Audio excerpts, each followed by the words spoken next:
Everybody, welcome to my first live stream here, and I'm just going to try it out. Anyways, thank you everybody for following my channel. As you know, I was in the Canadian Armed Forces in 2005, and a lot of people have been following this channel for quite a little while now. I started early of the 2025, and I hope to kind of like add a little bit of value to anybody who's been like kind of asking questions about serving or anything that might be related to like the current like estates and affairs of going on in Canadian economy, that kind of stuff, and maybe like perhaps maybe more of a personal, more realistic opinion about what's actually going on right now. So it's again my first stream, so don't be too harsh on me. I'm learning the ropes, and it's quite a little bit of technology that you have to kind of get over in order to be successful in this kind of stuff. But yeah, if you have any questions you want to ask me, feel free to ask me in the comments down below. I'm going to try my best to try and find out where those are and take it from there, basically. So right now, I'm currently sitting around just over 500 subs. I really appreciate everybody who has subscribed to the channel. It's been a lot of fun. And believe it or not, it's not been my first channel that I tried on YouTube. I tried doing a business channel slash mentorship channel, and it's still active right now, but essentially it is what it is. Maybe not as much attention that as this channel's been getting, but this channel has always been a lot of fun. It's been kind of a little bit more fun for me because I had the experience when I was younger, and now that I'm older, it's like looking back and kind of almost reminiscing, and it's a lot of fun to kind of share this with my kids. If anything, that they kind of look at their dad and say like, "Oh, geez, like he did all kind of weird stuff when he was young and want to do other things." But yeah, for now, it is what it is. And if you got any questions, I'm happy to look at them. Let me see what we got going on here. Don't see any questions coming up right now, which is cool. But yeah, I've just been basically going through a series that was essentially created, and it was kind of very vague for me when I first started it. It was basically when I went to the recruiting center in Toronto, Canada, they were like, "Hey, do you want to be part of the series?" And I was like, "Okay, sure." I want to serve. I want to look good. I want to, kind of have that esprit de corps and not really ask those simple questions as an 18 or 19-year-old at that time about what's in it for me, kind of essentially, right? And to be honest, I never actually got a kickback for that. That was more like a free government grant that they got for some reason that they didn't really have me sign a contract. There was no contract whatsoever of like going through this experience. But for me personally, I thought this would be kind of a really neat thing when I was younger to maybe share that down the road. And of course, in 2005, YouTube was really, really young at that time, and it wasn't really existent. And also it's more DVD world, right? Like MP3s or MP4s were not really as they were around, but they weren't. It was like 1 gigs. Everybody was all excited about being like 1 gigabyte. I'm now dating myself on top of that, but it was really a challenge to find those videos or even ask the right chain of command to figure out where those videos went or how far they would go, or if it was on social media, or if it was on recruiting videos, or if it was anywhere near things such as like, I don't know, like typical mainstream television, as it were. And it was always really kind of weird to be like, okay, I'm doing all this work and I'm being yelled at all the time to not know where that content is going. And at least with YouTube, I'm able to control a little bit more, which is kind of nice. Able to kind of take a step back, obviously edit what I don't want to go in any mistakes, anything like that. And we all make mistakes. But yeah, it's been interesting to say the least.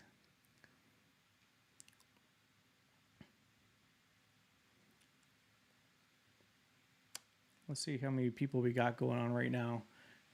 As I said, I just started doing this, so you gotta forgive me.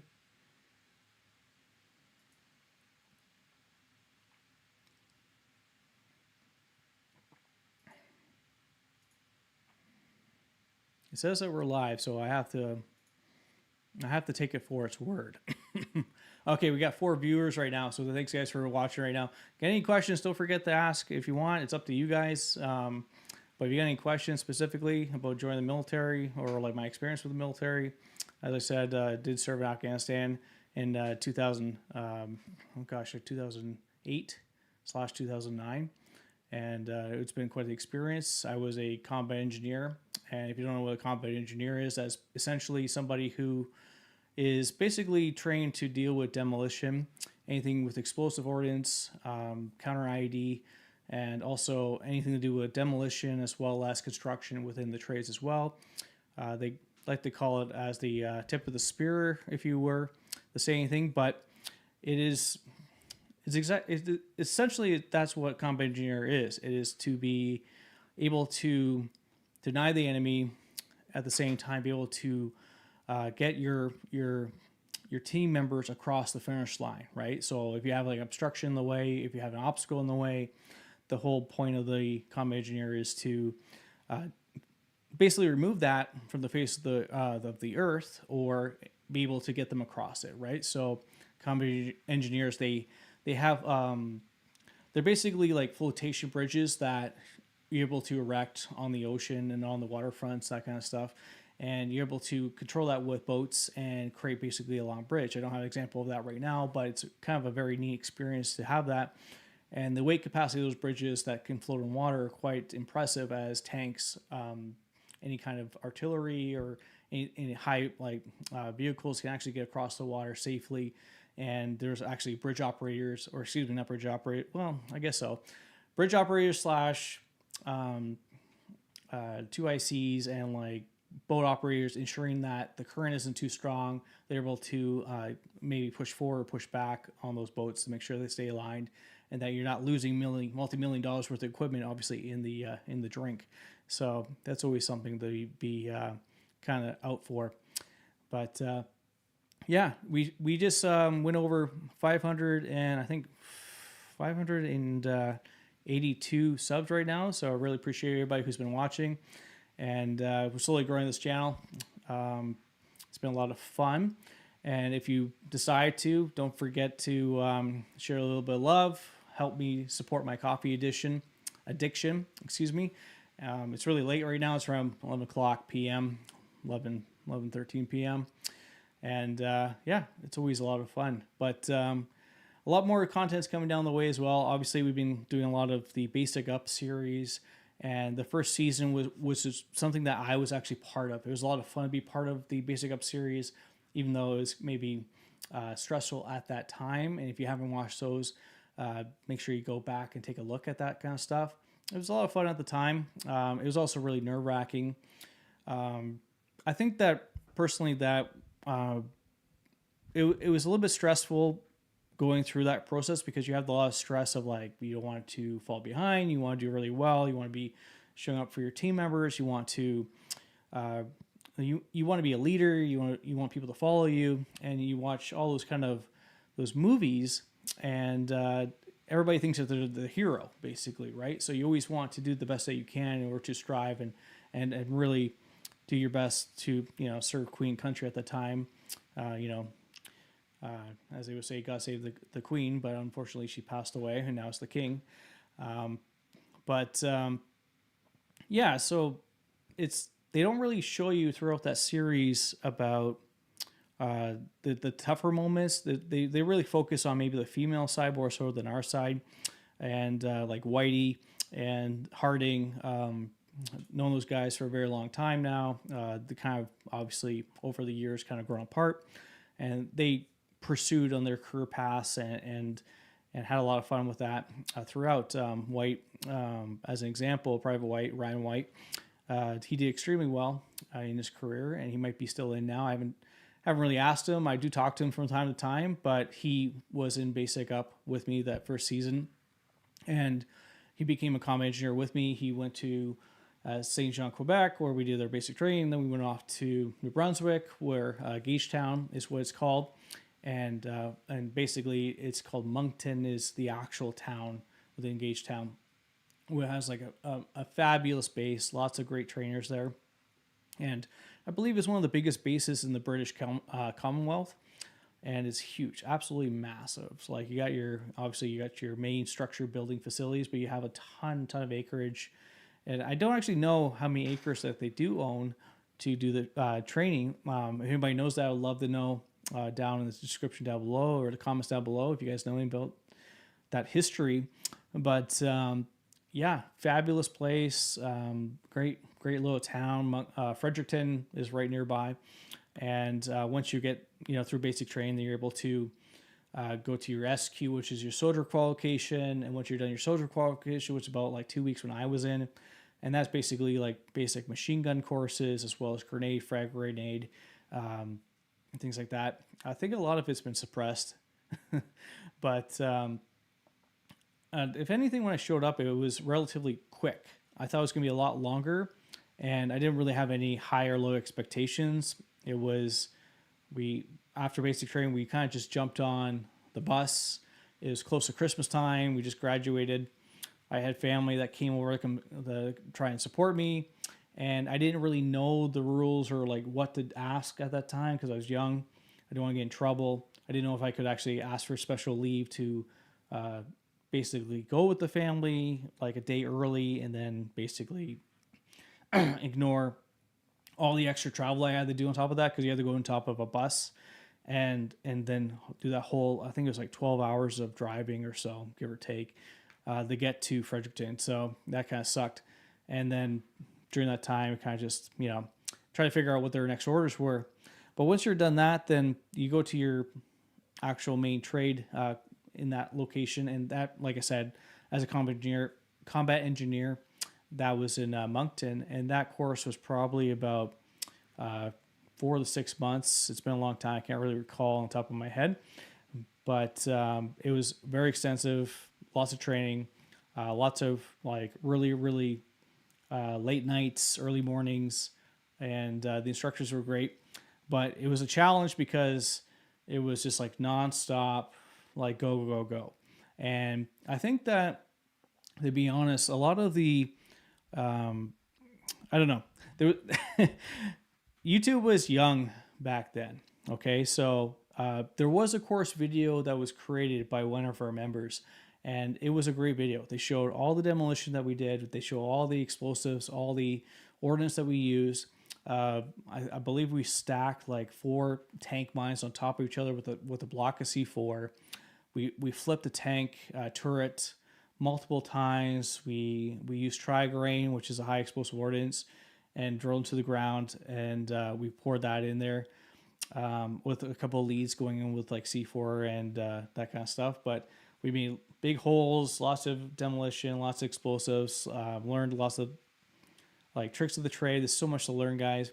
Like how to use a chainsaw, how to make different obstacles, how to pour concrete, how to blow up concrete, how to do section attacks, how to do night vision attacks, using watercraft in the dead of midnight, and like doing assaults with each other as well, and learning very quickly how chaotic it can really be in a training facility. How just in general, like in the dead of night, you think that like you watch the movies and you think that everybody knows where they are. You think that everybody has an idea what the objective is, and it could be a challenge because everybody thinks that they're obviously the hero, of course, right? And when you get NVGs on, like night vision goggles, it's a complete game changer. But the views you can actually get from those things when the moon's out and the stars are lit, and you're on the water and you're on the raft and you're seeing it all kind of reflect off the water, it's quite a beautiful thing, and you can enjoy the quiet before the storm.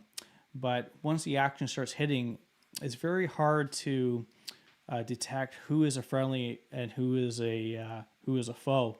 So it really was like a very humbling experience to go through that and kind of like really understand what's it like for tour operators to go through it, high stressful situations, and that's not including like flashbangs, like gunfire, radio call, people you're trying to like basically rescue, during training, and that's always very, very different than it is in the movies, if anything. But the training's very different for everybody. Kind of talk about this a little bit on the channel where I do describe about the different traits and the different traits of being in the military, right? So obviously, no matter what, everybody's kind of stuck in basic military training, which is BMQ. And that's just basically how to be a soldier, how to realize you're not a civilian anymore, how to listen to leadership. Hopefully, they're good leaders, and basically how to pull the trigger. Right at the if everything really went south really quickly, that you had the ability to know how to operate a fire and be able to protect yourself and protect maybe the assets around you, or protect your friends. But that's the basic. After that is your SQ, like I said just earlier. Soldier qualification. Not everybody, in my opinion, probably gets that. It's hard to tell because when you go off to your own directory of your own path, of your trade, it's very challenging to know what each individual trade actually experiences, right? So a lot of the comments I have, they're like, "Oh man, I can't wait to become infantry because I want to be a sniper," and it's like, okay, well, I don't have experience with that because I was a guy blowing up shit. That's it.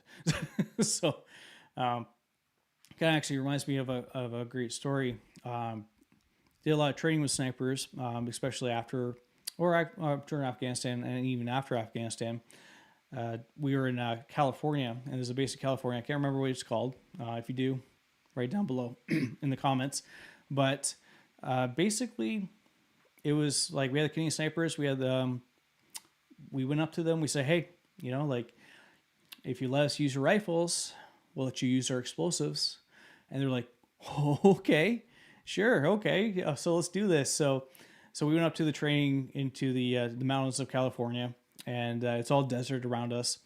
And we had a great time. We were able to fire the 308, the 338 with a silencer, as well as the 50 cal, and that's always a lot of fun. So had a good afternoon with that. Had a little bit of fun with the boys, and especially our sergeant. And we kind of did a little bit of a dick move by not telling the sergeant that he was too close to the scope while he was going to fire the 50, and he essentially got kissed. And if you don't know what kiss means, that's essentially eating the scope into your eye and getting a nasty little scrape or bruise from that. So it's not great for everybody, right? But it is funny. We got a nice little picture of him bleeding from the eye. But these are the kind of things that kind of like you want to see. Guys, if you're enjoying this, don't forget to let me know if that's what you want me to talk about. I don't see any comments here, and it could be my fault. I'm trying the best I can here. I don't really see anything. No top chats, no nothing like that. Let me see if it works here. If I could spell hello correctly, that'd be great. Yeah, let me know if you guys see that or not. But yeah, it's always a great experience. There's tons of stories. You're gonna be like learning the ropes really, really fast. You're gonna be having a lot of fun with your friends, and I don't know. This is so much opportunity, I guess. I think that when I was younger, I was kind of the easiest thing to describe is that when you're 19 or 18 years old, and let's say you're older than that, right? And let's say you're a little bit more immature. Very quickly, you're going to realize how mature you're going to become very quickly. And I talked about this in one of my videos where you're going to grow up. You're going to be going into it, and you're going to be like kind of maybe immature, think you're going to be running the world and that kind of stuff. And you're going to have a really rude awakening of like, there's people there, and there's no difference than going to college. And when I went to college, it was the same thing. It was like, oh, well, I thought that everybody was my age. I thought that everybody was going to be going through the same path, the same directory, like sure, different courses, that kind of stuff. But you didn't realize till you got to college and university, they're like, holy shoot, like these people are like, they're older. They're older than I am. Like they have more experience. Some have kids. Maybe some people are divorced. Some people are coming back a second time. Some may have like dropped out, and it really awakens your world of like what the world is really like, because you're kind of sheltered by your parents, kind of protect you in that kind of environment. And I had a lot of tough life lessons as well. I remember when I was in my threes, I was making jokes about like, well, why can't people complete high school? And then I was surrounded by a lot of friends, good friends of mine, who were kind of like pissed off at me because they didn't even get their GDP, they didn't complete high school, they got into the military, and I was basically snuffing them. And I learned my lesson of like, shut your mouth, like don't say stupid things because it's just going to bite you in the butt. I'm not sure how much I'm allowed to swear on YouTube, but I'm trying to be good about it. But it is a challenge, like everything else, right? You're gonna go to a new place, and you're gonna learn a lot of things, and you're gonna learn a lot of like way the like things are. It's just like any work, any place of business. You're gonna learn about that, and you're gonna learn about what are the right things to say or what are the right things to do, and like when do you take your break and what things you can say, and sometimes, unfortunately, keep religion, politics out of it all, but it is what it is. Yeah. Sorry, I'm talking too much. Yeah. So again, write down in the comments down below, guys. Make sure you guys let me know any questions you might have about the Canadian military, things like that. What I thought about of it back then, and it is what it is. But where was I at? I don't know. I could take this very many different ways. That's the thing, right? Like, how's you guys Friday night going? Thumbs up all the way around. Little life hack for everybody who hasn't really lived the experience of living in the shacks, which is basically the residence where you live when you're in the military. If you don't have a fridge and you have a couple of cold, warm beers, and it's winter time, put them outside on your ledge. Okay, that's a little trick for you. Put them all side by side. Just don't forget them outside because they're going to explode on you. And that's happened to us before, or me before, a couple of times, where you have a couple of beers that you leave outside in your window, and because of the cold temperatures, they explode because there's low alcohol content inside of them, right? But yeah, going back to the series, hopefully you guys got a chance to see the series. It was a lot of fun. Kind of going through it again. I think it was like 8 episodes or so. I could probably take a peek at that right now. It's kind of weird talking about myself so much too, right? Not really natural. Let's see here. Yeah, 8 episodes. So a lot of people love my second episode, which was my Canadian Forces Basic Training Exposed. I think that's where they really kind of grilled me really, really good. If you haven't seen that, go take a look at it. A lot of people really love that. I got about almost 19,000 people watching that, which is really fun. Lots of comments and down below about that. And had a lot of great instructors. I think that was the one where the one character reminded me of Mad Eye Moody. And he had the one googly eye on Harry Potter. Super great guy. Obviously, when you're going through it, it's you're always just like, what am I going to be yelled at for next? But that's the thing. If you ever join the military, a lot of us are kind of used to, like I said earlier, trying to be the leader. And the main thing to do is just, I hate to say it, but like survive. And that means being the gray man. So when I was going through my threes course, being the gray man means that you're just showing up. You're doing the bare minimal. You're trying to do things what they tell you to do, not go out of the guidelines and that kind of stuff. Not be yelled at, basically. And at the end of the course, the sergeant and the master corporal and all that actually took us to a bar, and there was a couple little bit of awards, and like the gray man, and they're like, oh, like Private Collins was the gray man. They had no idea who I was because I learned from basic training that like if I'm going to try to, be a leader, I'm probably going to be shit on, and that's not something that I really wanted to happen to me. But I learned a lot through that course. I think that the instructors got in trouble during the threes course. That's because we did a lot of things that we probably shouldn't have done. And that's just kind of see that a lot. You see that a lot with like hazing within the Canadian Armed Forces. You see that a lot with other things like that. But essentially what it was is that you have, it's basically, how many rooms would I say it would be? It's the shape of like a almost like a half moon. So you got like maybe like let's say like 10 bedrooms this like both directions. You got the main entrance in the middle, 10 bedrooms, and then maybe another 10, and it's 2-story building. So if you look at the basic training of anybody, you see that you have a cot, you see that you have a hangers, you see that you have all your equipment and that kind of stuff on there, and half the time it just gets destroyed.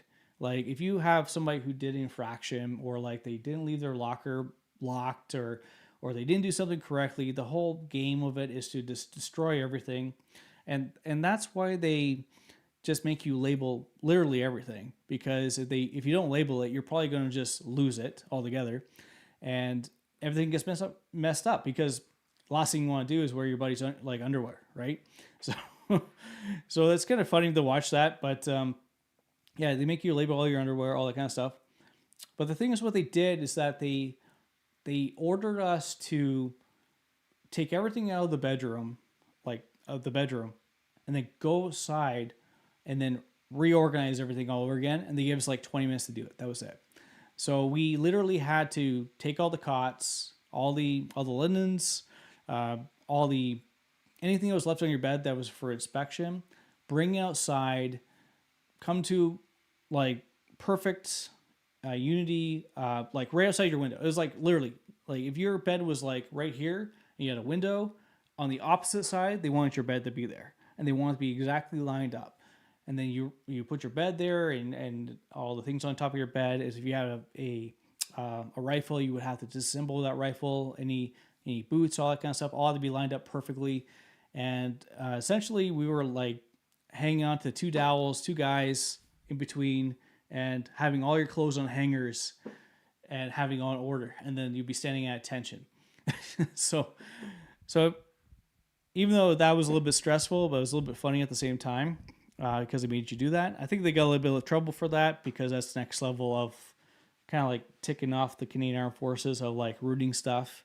You got members who are in charge of making sure that the barracks are not being destroyed and not being moved and that kind of stuff. And that made them irritated as well, because then we had to take everything from outside and then bring it back inside and reorganize things all over again. So that's just the nature of the beast, right? But it is, it's just funny how like everybody's different training is, and I like they do that down the road too. I like to see different organizations. I'm trying to find more content about different experiences of basic training, different experiences of like different types of training. I know like you see a lot of Americans like with the rah, and that's okay. Like we did a lot of extensive training with the U.S. military, and a lot of times they thought that we were actually Green Berets, which is kind of funny because in Canada, like you have basically a Green Beret.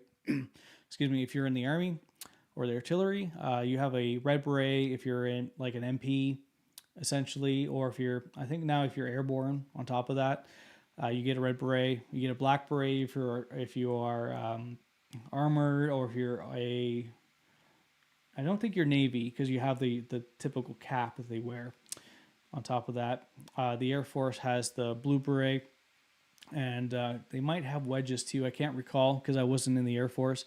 When I was in Air Cadets when I was younger, I had that stuff, and that was my truly that was my very beginnings of the military. I had a stepfather who was in the military, and he was in the Air Force.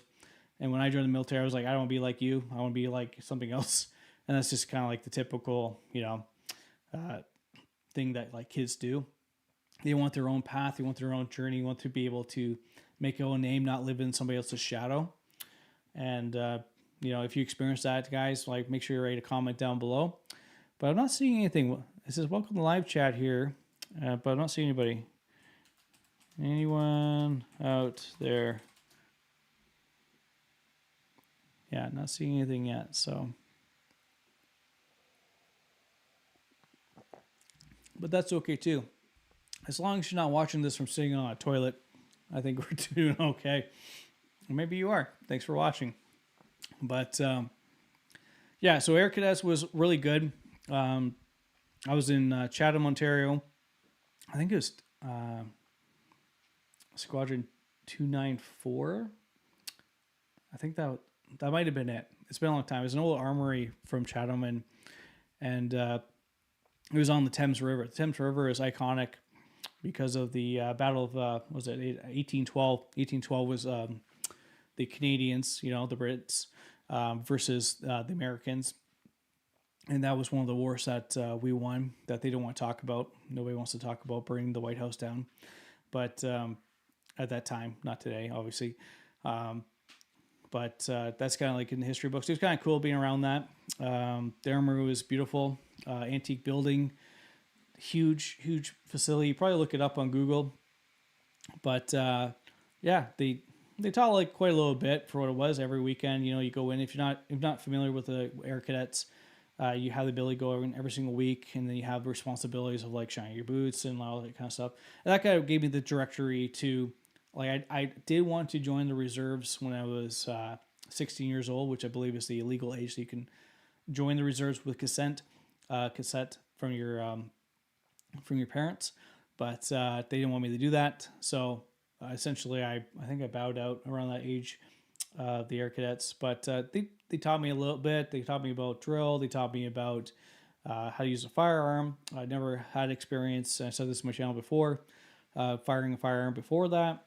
Of course, you got pellet guns, small munitions, that kind of stuff.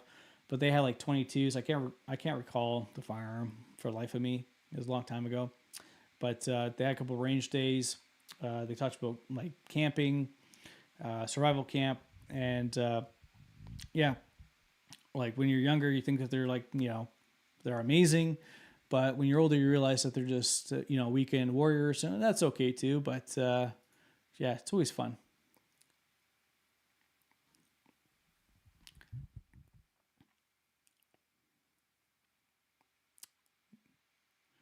Yeah, so right now we got about 7 viewers. Total views is 16 views. But yeah, it's the first time. It's okay. My first live stream here. Most people probably going to bed right now and are watching their own thing. But guys, like the ones who are watching, like feel free to comment down below. I'll answer any questions I can. If you want to know more about Afghanistan, I'm happy to ask any questions about that as well.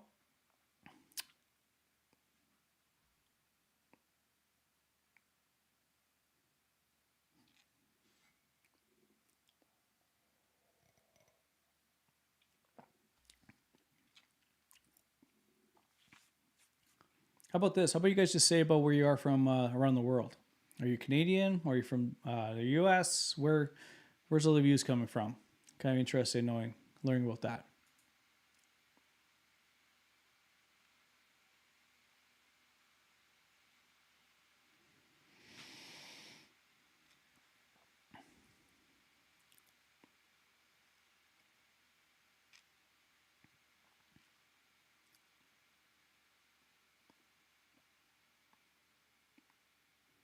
No, nothing? Okay. It's kind of like having like a one-side conversation. It's kind of strange. It's a lot easier to comment about videos that are that you're watching. It's a lot easier to do that. There's a lot of great videos that I do want to get into. I think that Basic Up Season 2 is going to wrap up fairly soon. There's a couple more episodes there. I'm kind of I appreciate it, but I've already done it. And the only reason why I did the season 2 was because I had a lot of people who were really interested in that. And that's okay. To me, it's a little bit more repetitive because I just did it, right? So I did like season 1 of Basic Up, and then went to Devil's Brigade, which you don't know, they're basically like the very first like pretty much like secret covenants kind of special forces of the U.S. and Canada working together, and that was really cool in my opinion.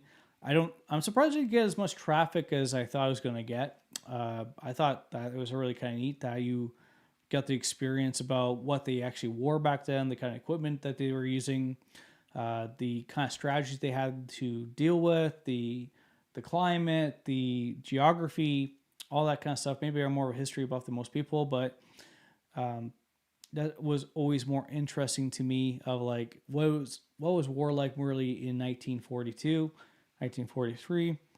And yeah, compared to my experience in Afghanistan, but yeah, I guess at the end of the day, it's always kind of the same. We do have the privilege of a lot more technology today, a lot more show of force than maybe they did back then. But yeah, the world's still the world. Maybe it's a little bit smaller today than it used to be, but yeah, I'm surprised it didn't get as much traction basically at this point. But yeah, guys, so any more comments here? Let me see here.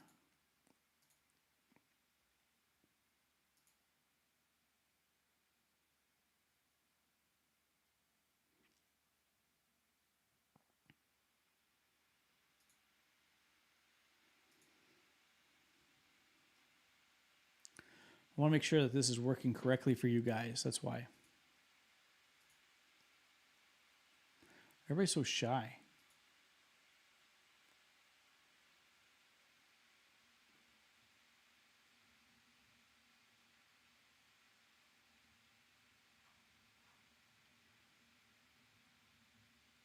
Oh, geez, here they all are. Holy smokes. I just missed all these comments here. And I, again, apologize to everybody. Trying to learn this stuff. I have this ODS app here. It's garbage. So here's some of the questions I got here from a couple of the guys here. But so one of it from Cody here. Did you stay in touch with your platoon mates from B&Q? Yeah, I did. There's a couple of friends I've actually had to my wedding. It was kind of nice having the stay in touch with them, make sure that they're. Yeah, I know. Yeah, sorry guys, I didn't see comments. That's my fault. It's yeah. Now I see them all. Now I realize why people are so mad at me. Oh my goodness. Yeah. Yeah, so I stayed in front of in touch with a bunch of people. That's the beautiful thing about Facebook, right? Facebook is kind of one of those things where you see your friends, and you're kind of like, oh, okay, like they're still kind of alive. That's nice to see that they're still kind of alive, right? But yeah, it's really important to like stay in touch with them, do a buddy check. I had a really wonderful retirement party for my good friend Grant, and he served with me in Afghanistan, and he just retired. He's a little bit older than I was, and a super great guy. He continued on his path. He actually started a lot older than I did as well, and I remember being an observation point with an observation post with him in Afghanistan, and I was really kind of like frustrated. I was like, man, like I don't know what to do with my life. I think I was like 22. I was like so young, and there's a lot of pressure to like, is this the right choice for me? Do I want to continue on this path? Do I want to do something else? And that was always the biggest challenge. So yeah, it was like you always have those conversations, kind of stay awake. You're looking at your observation point. You're looking for a threat. You're looking through the night vision goggles. You're making sure that there's nobody trying to booby trap. And we were in Masum Gar. That's one of the strongholds in Afghanistan there. And basically, it's like this big giant U-shaped thing. And it was a great fortress for the Canadians. And then eventually, we had Americans on there as well. We were being Cowboy 6. And those guys would just like run out there and just get things done. But yeah, so kept in touch. Let me see the next question here. To prep for B&Q other than PT training, what is the main prep activity you would recommend? That's a good question. What I would recommend is making sure that you have some stamina. Like the strength is really important too. You want to do push-ups, you want to do chin-ups, you want to do that kind of stuff. That will come in time. It's if you are, let's say, not very savvy when it comes to like physical fitness, you just want to start like on the basics. So you want to like just like do good walks and build it up to like a maybe a jog, maybe go on the elliptical, do low impact PT, that kind of stuff. Because when you're doing that, it's making sure that you're not going to hurt yourself, right? I still remember when my mother, she tried to get into policing, and she was a lot older than I was, like obviously because she's your mother, but like she was in her 40s, and and she basically tried doing like a practice wall where she could jump over. That was one of the main things that she struggled on in order to go over the wall. Well, she basically went over it, hurt herself, and then she was kind of out of training for a good amount of time because she went over the wall. And with some females, there's a lot less upper body strength, obviously, than males, right? And that things do happen. You do want to worry about that as well when it comes to physical activity. You don't want to hurt your knees. You don't want to hurt your feet. You want to make sure you have good running shoes. You could get shin splints. You just want to take it easy the best you can and slowly gradually get better as you go with that physical activity. It's really important. All right. I'm going to just scroll down. Okay. To J Rock. Let me see. I am too low to enlist at. Sorry, Am I too old to enlist at 41? Would I be an old guy in BMQ? And sorry, audio correct. Okay. No, 41 is not too old. It's not too old at all. It depends on what trade you want to get into. If you want to get into the guys who want to run around and kill things, maybe it might be a little bit harder for you to do. Doesn't mean you can't do it. There's a lot of very fit 41-year-olds, guys. Like a lot of people join the police academy at like 35 or 40. Like I was just saying earlier, my mother, maybe she got in because she was a female, but like she was like 45. I think she was at that time. She's no longer in it. She did 5 years, got out. But yeah, it is. You're not too old as long as your fitness is good. You have a good mindset, that kind of stuff. Basic training, no matter what, it's just gonna suck. Okay. All right, J Rock. My trade of choice is marine technician. Okay, yeah, that might be a really good thing to do, especially when like you're kind of set on a certain vessel and you want to let's say you're behind a radio or that kind of stuff. That will be a low impact position to be in. I would just suggest that you, as it would make sense, being in the Navy, make sure you learn how to swim. So pay the money, learn how to swim, do the training. Go to, Good Life Fitness or the YMCA or wherever your budget is. Do some laps, get used to it. Because last thing you want to be is like the guys in 1943 who were going to sink to the bottom of the ocean because they didn't know how to swim on a vessel, right? That's something to really consider. Let me see here. I'm going to go back up to the top here. So again, during Farnham, from Warrior with an O. During Farnham, I only had 40 minutes of sleep the whole week.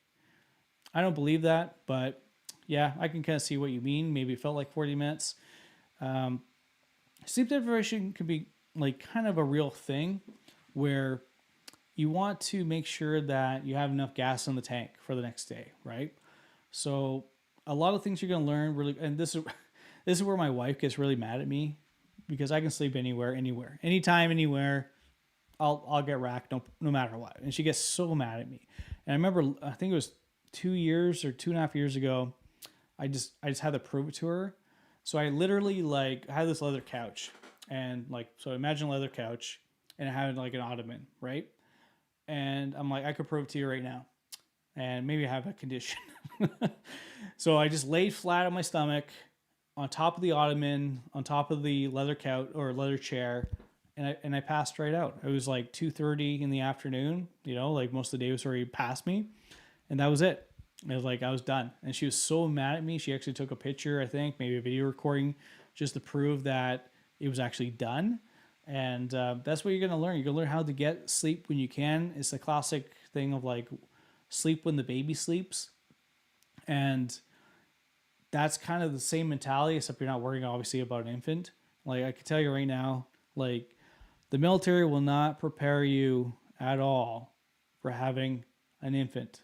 Okay? That's just going to rock your world. No matter what, it's going to be the worst thing. And you're going to feel isolated and depressed and things like that and enjoy. And you got to mix emotions through the entire process. I have 3 kids, guys. I know what I'm talking about. The Army does not prepare you for that. The Army cannot do anything worse than dealing with that shit. So this is something to consider, okay?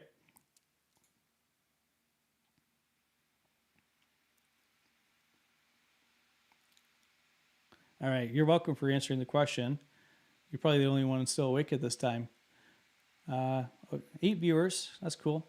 Okay, let me look at Danny here. So Danny A, I can't pronounce your name. No worries, bro. Seriously, don't give up. I started my process for the Navy over 8 months ago. Really had to be on top of my file to push it through. Yep. Yeah, I hear that. Next one, I'm going through straight NEP, so I bypass trade selection till the end of my term. And yeah, it's good to know that. Reserves at 16. Any tips for on BMQ? Okay, I can answer that probably. It's almost midnight, so cheers.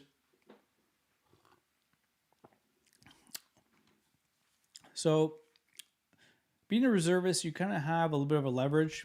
In my opinion, I've never been a reservist, so you can't maybe quote me on that. But I have talking to a couple of reservists, a couple of great guys. One of them, he's a reservist and he works at Sale. I got to meet him a couple times. He's in the gun section there where you can buy firearms, sporting goods, and he joined in Toronto area or North York area, and young guy, fit guy, showing great drive, great leadership. You just got to just do what you can and just take it day by day, right? So you have a little bit more flexibility when it comes to the training, because the training, in my opinion, is probably every week or so, depending on what the course is. So you have a little bit of like ability to prepare for that course, or at least be able to reshuffle your gear and your equipment to prepare for that next session.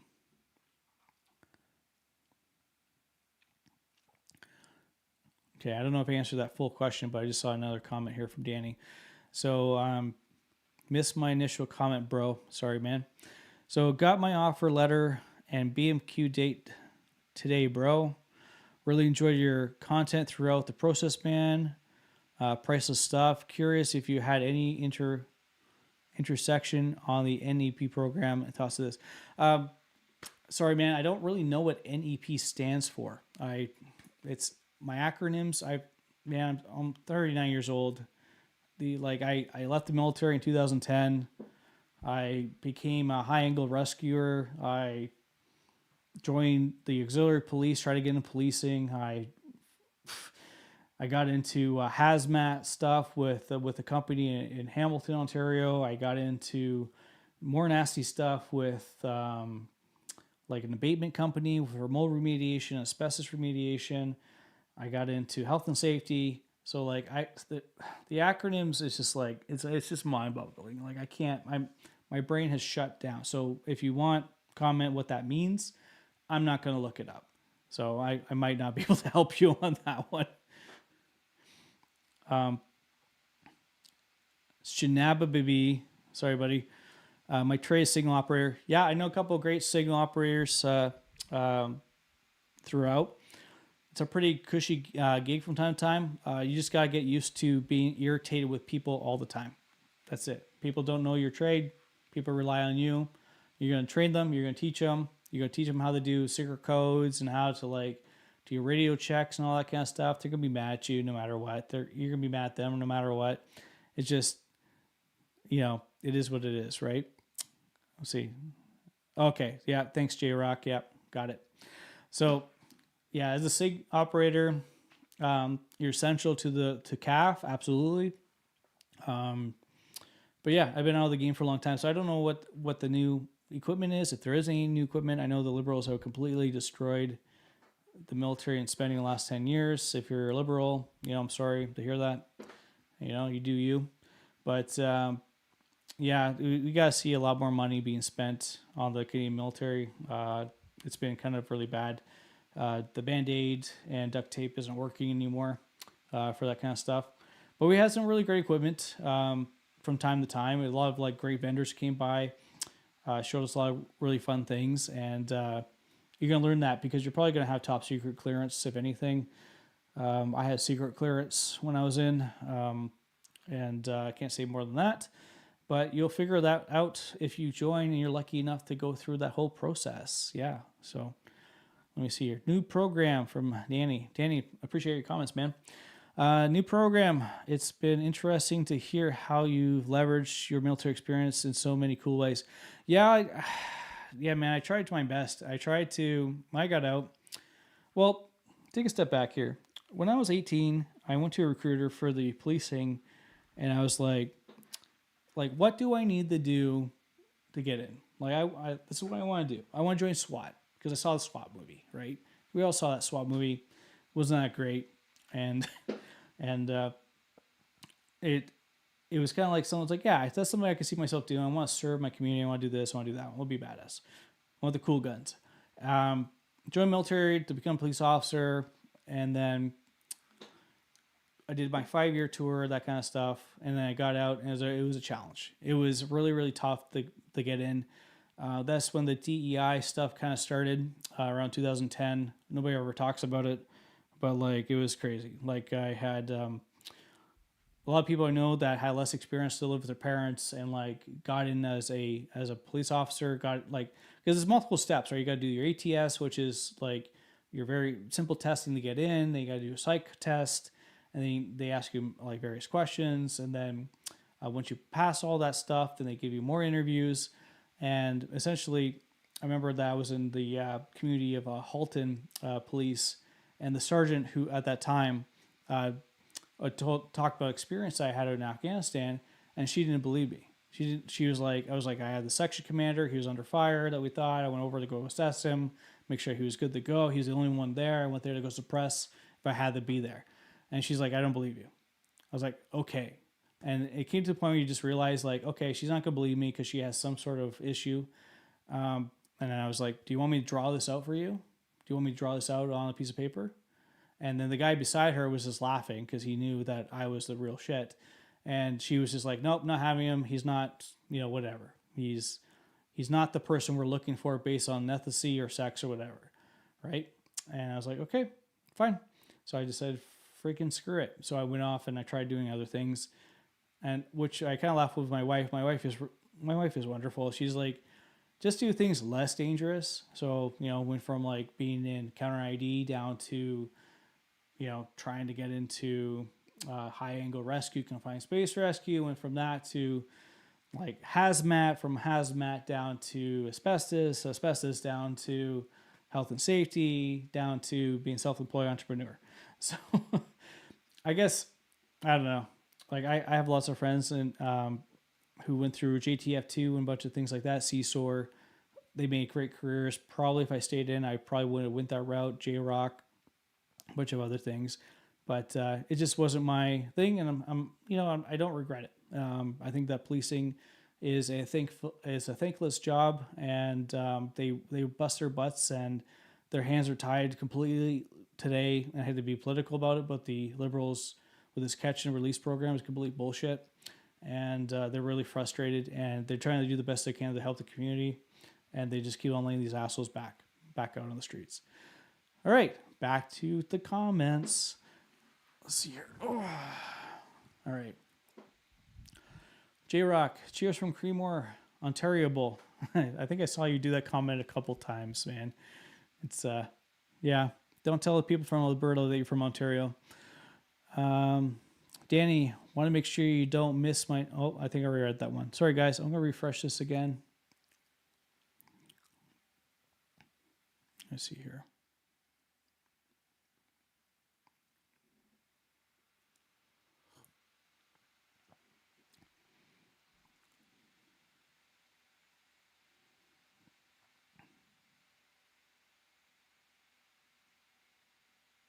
Okay, so cool ets Retset. Sorry, guys, I am terrible at pronunciation.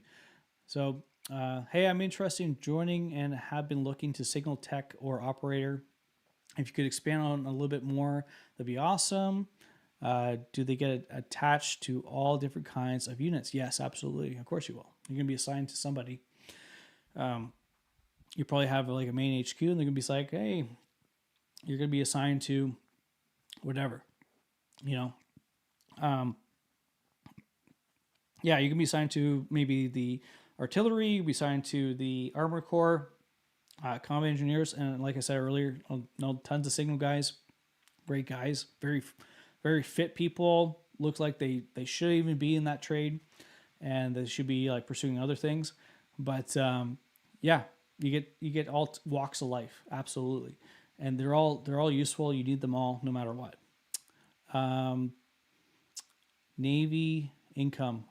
Sorry, honest question: can I survive on a Navy income? And that's from J Rock again. Can I ask why you left the mill? Okay, I'll answer that one after. Okay, so can I survive on Navy income? That's up to you, man. Talk to your financial advisor.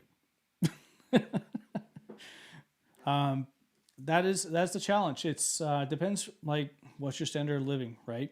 If you are used to a low standard of living, you're able to sacrifice. And if you're younger, like are you a younger guy? Are you an older guy? Do you have family? Or you're divorced? There's so many factors, right? I was fortunate because I live in a household that I just wanted to get the hell out of, and I had no money. Like I literally went to college. I was working like at a service job, and all my friends didn't want me to go, and I wanted to get the hell out of there. And that's just, like this story's been played, right? Like everybody's heard this story before, and yeah, it's just you got to do what you got to do. What's best for you, right?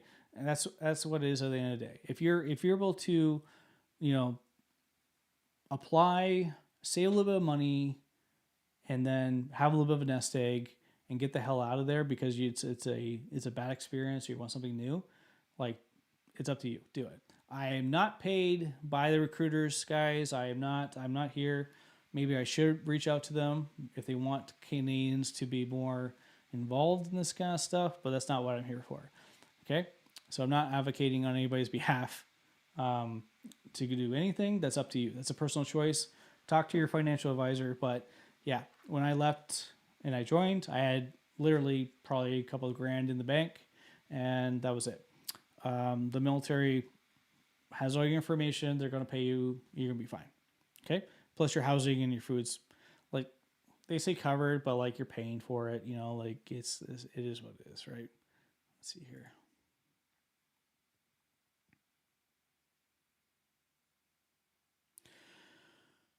All right. Can I ask why you left the military? Sorry if you answered this question already. Okay. So it's a tough question because everybody's journey is different, right? I joined in 2005. I did the best I could to give everything I could, but I had a glimpse what it was like to have a really good relationship as well as like what my life could be like. Excuse me, being in it versus not being in it, and when you're going through it, like when you're amalgamated in that environment, you always got to make sure that you're always kind of have a supportive person with you, because if you don't have anybody who's supportive, it's gonna be very hard. You're gonna feel very pulled back. You're gonna want to reset to your natural default setting. If you have a toxic relationship, they're going to want to pull you back in. That kind of stuff. Doesn't matter if it's a relationship with like a spouse or like a friend or whatever, right? Typically, whenever you are trying to do the best that you can to do the next level, people are going to want to. They want you to not do better than them all the time. They want you to go back to where they are because that gives them the excuse to not do better in their life. Does that make sense? So if you're achieving something and you're proud of this and this is the way you can get out of a sticky situation, and like you don't have to join the military to do this. You could be an entrepreneur. You can learn a trade. You could take extra credit. You could take extra certificates in college and university, and sometimes you need to disattach yourself from certain people who drag you down, because they should always be encouraging, challenging you, and supporting you, and not be jealous of you when you're doing well in life. And that's something everybody needs to kind of hold dear to. Because otherwise it's like, why are you in this? It's just toxic, absorbing you, right? So like, if you have somebody in your life who is like just sucking the energy from you, you need to do the best you can to distance yourself from that person. Doesn't mean like you don't love them, if that's like a family member or something like that, but like that's something you need to do for you. Because like they say, when you're rescuing somebody in the water and they're drowning, you need to go after them, but you got to make sure that they don't pull you down with them, right? So you got to either knock them out or drag them from behind in order to get them to safety, or make sure they don't kill you while you're trying to protect them, right? So there's different analogies with that. Maybe that's not the best one, but that's something to consider. And maybe to answer your question, like I left the military. Like I did my 5 years. I did pretty close to everything I wanted to do, and it was very apparent that the military kind of had a plan for me, like a direction for me versus what I wanted to do. And I gave them ultimatums. I said I wanted to do X, and they gave me Y. And I said, okay, well, if I don't get this, then I want this, And they said, well, this is back during the 2010, crash of the economy. And I was like, what do I care? I don't own a house. Like, it doesn't matter to me, But excuse me, they did everything that they could to try and keep me in. And essentially, I just didn't want to bring a family life into the military life, because I saw a lot of friends have a lot of difficulties going overseas and their wife leaving them, and like they're like struggle with kids and having a family life, and that's kind of more of the Canadian military's issue. That they really need to stop sending you to bumfuck nowhere and have you more like surrounded in bases near more established locations. I think that they would get a lot more people to serve if they're like, okay, Chris from Edmonton, I now want you to move with your family to New Brunswick. And you'd be like, what? Or, Randy from New Brunswick, I want you to move down to Ontario. And you'd be like, okay, why? Why would I want to go to Petawawa or Wainwright or, that kind of stuff. So long and short, there's that. Also, I got kind of buried. Like I got kind of tired of burying friends. Afghanistan was really tough, and there was a lot of friends that we lost, and that was really tough. So, we could talk more about that a little bit later. Let me refresh again here.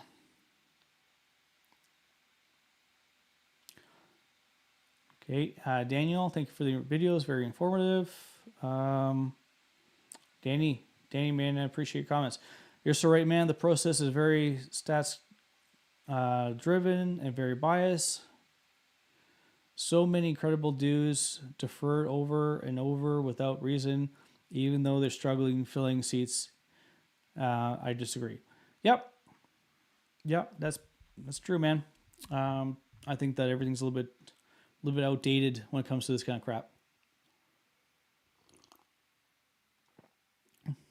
Lucas, thanks for the heart, man.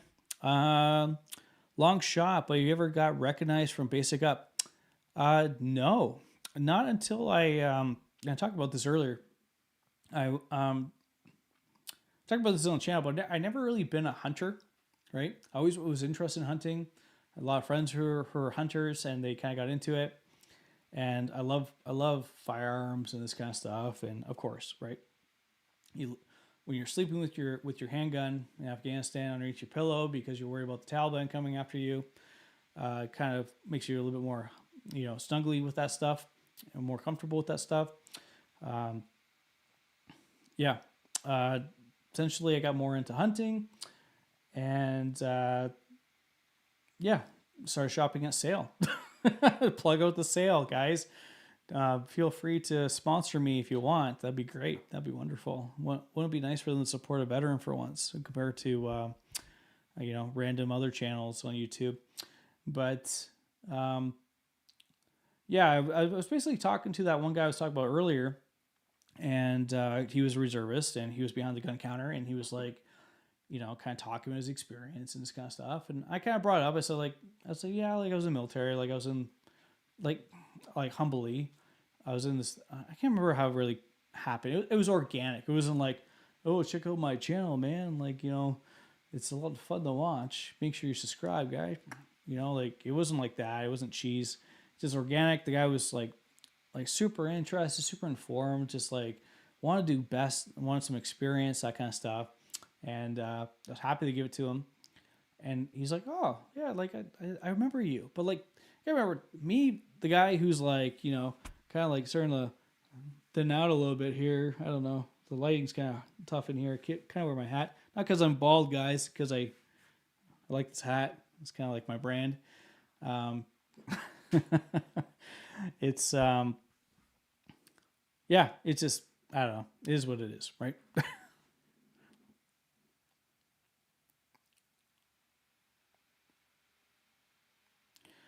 Let me see. Okay, Danny, I'm gonna ask you again, buddy. Guys, I got a couple more people viewing here, so love to hear more from the crowd. Let me see. Danny, love your questions, buddy. Last question, man.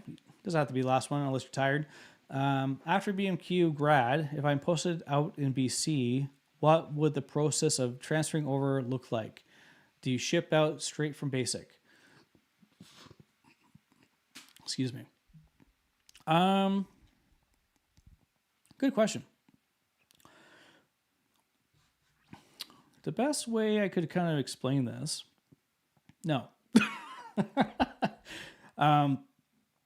When you go through basic, right, they're going to put you on your, like I said, your SQ, and they're going to be basically putting in your trades course, right? So wherever that is, doesn't matter.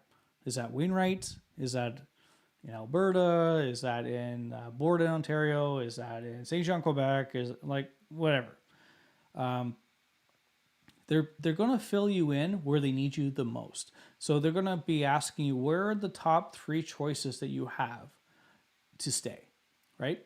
So me being an Ontario guy, I was like, well, Petawawa, but because I had a girlfriend, now my wife, and I want to be in Petawawa. But at the time, she was in like university. She was in London, Ontario area. And I was like, oh, there's a base in London, Ontario. Like maybe I could be part of that. Not realizing that was an old like World War II base / maybe a reservist base. That's the kind of thing that you kind of want to like think about, because like it's like, where do you want to establish where you can afford.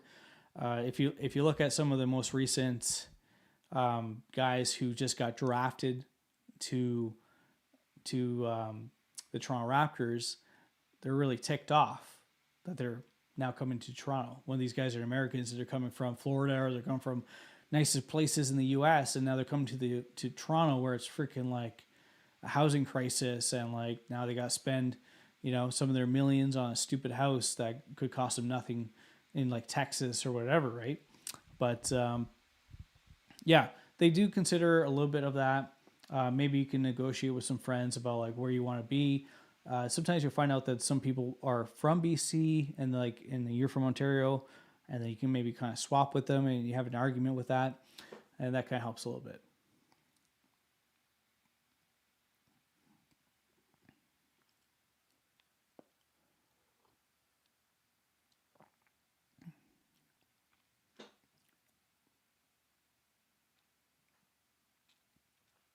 That's a great question, J Rock. Happy to answer that one.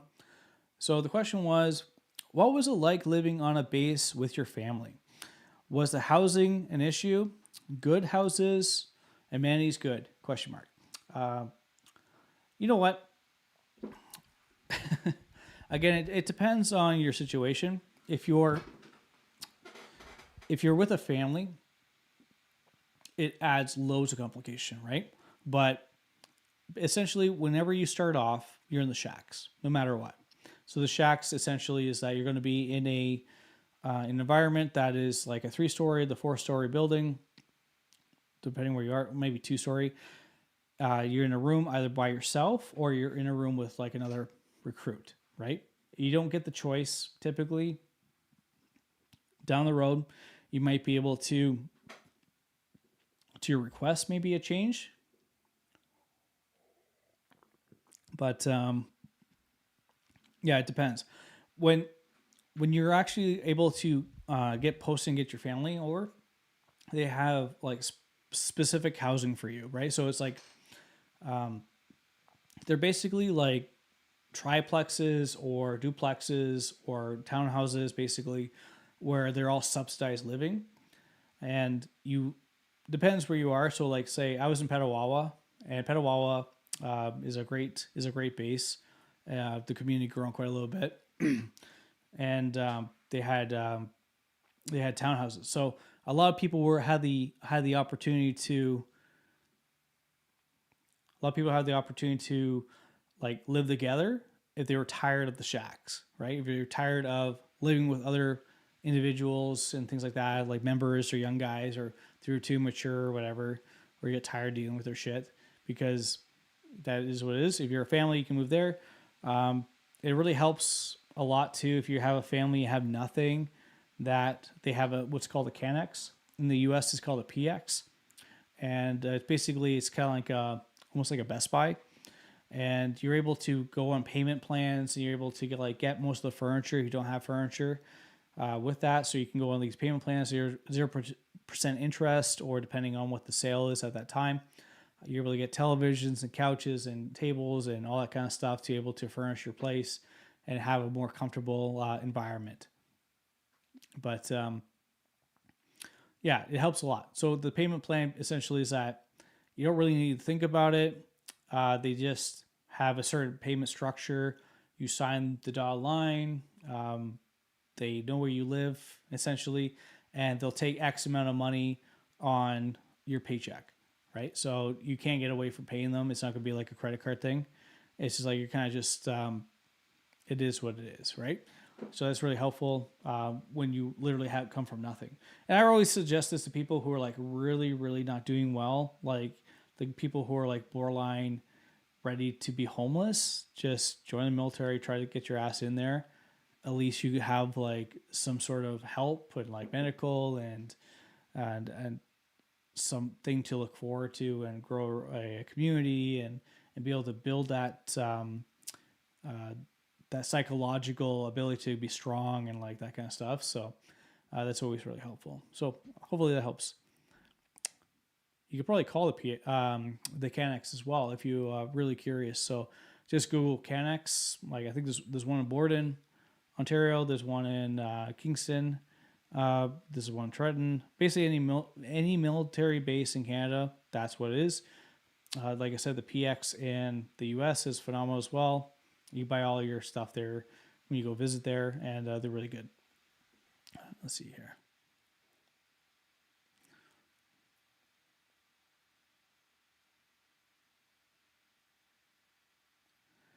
Yeah.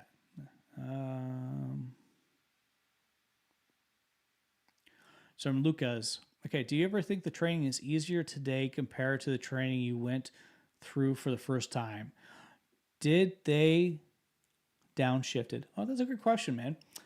From what I've been hearing, well, basically from my comments, they have, because they've been trying their best to make it a lot easier for a lot of people to be more involved, want to come in, and they've done a lot of stupid things. Like let's get serious here. Liberals have done so many fucking stupid things, like changing, letting you like blue, like color your hair, grow out your hair, like do stupid things like that. Like it came to the point where the Canadian military was absolutely an embarrassment when they went international, and then all these idiots like color their hair different things just to be more inclusive. They try to like, I don't know. I don't even know. It's just so insane the lengths that they do, instead of just being like smart enough to be like, keep the people closer to home to their families, so they want to still have a good quality of life, make a good paycheck, and that's it. That's how simple it is. If you're in Toronto and you want to join the military, fill that base up with people in Toronto. And like if you're in Calgary, same thing. In Edmonton, same thing.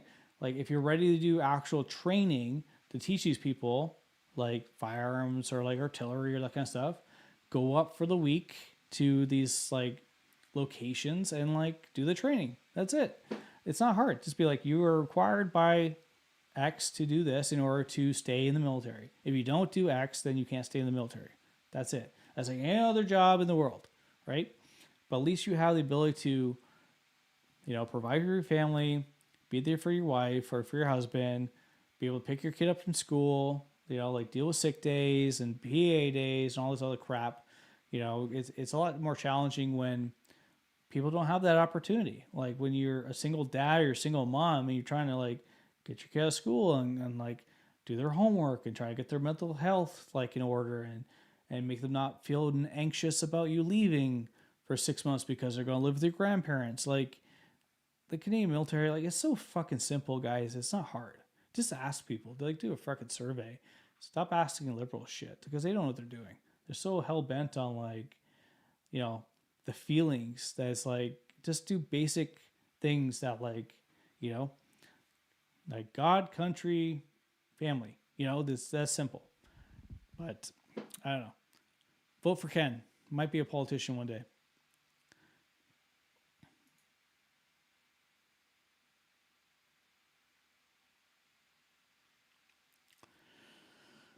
Oh, okay, let's see here. From Cool Let's. Okay, where were you posted? I was posted with it. Sorry guys, getting late. I was posted in Petawawa. Petawawa basically is just north of Algonquin Park, and it's very beautiful up there. Tons of trees, lots of lakes and rivers. The other rivers nearby. If you're an outdoor enthusiast, it's great. You can catch like largemouth walleye and all that kind of stuff. No problem. Like it's a great experience to being up there. But if your family's not there, then it kind of sucks because it gets boring pretty quick. And even for myself, when I was in the military, I made sure that I took every opportunity under the sun to go see my girlfriend all the time, right? Every weekend I would go see my girlfriend. So unfortunately, at that time, I was up in Petawawa, she was up in London, Ontario. So I would drive 8 hours to go see her every single weekend after I was done my shift. And that's what I would do pretty much every single weekend. So when you're doing that and you do like any long distance relationships, just gotta make sure it's the right one to do that. Struggle with. It is what it is, guys. Like it's up to you and what you want to do. Had a lot of like good times, like helping buddies like get to their wives and their families, that kind of stuff too. Had a lot of buddies who kind of like screwed me as well, where they would, like I didn't have a car. Like I was 18 years old, I didn't have a car. And I was up all the way up in Petawawa, and that's where I got my first car. It was a Mazda 3 Protege, 4-door POS, and I loved it. Like I put the sub in there. I had the video screen on there. I could watch movies while driving. Don't recommend it. Watch Family Guy and all that kind of stuff while I'm driving. And like, of course, you could turn the screen off and just listen to the whole series as well, movies, that kind of stuff.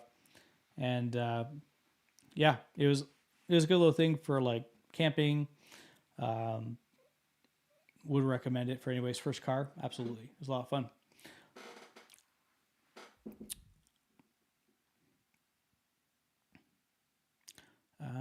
Let's see the next one here, guys. From Manish B. As a new recruit / private, is the salary enough for a couple / family?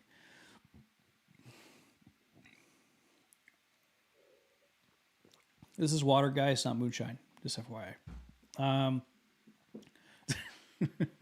Come on, give me. It's kind of funny. Yeah, is the salary enough? Well, guys, again, like it depends. It depends on your life, right? Today, I'm gonna say no.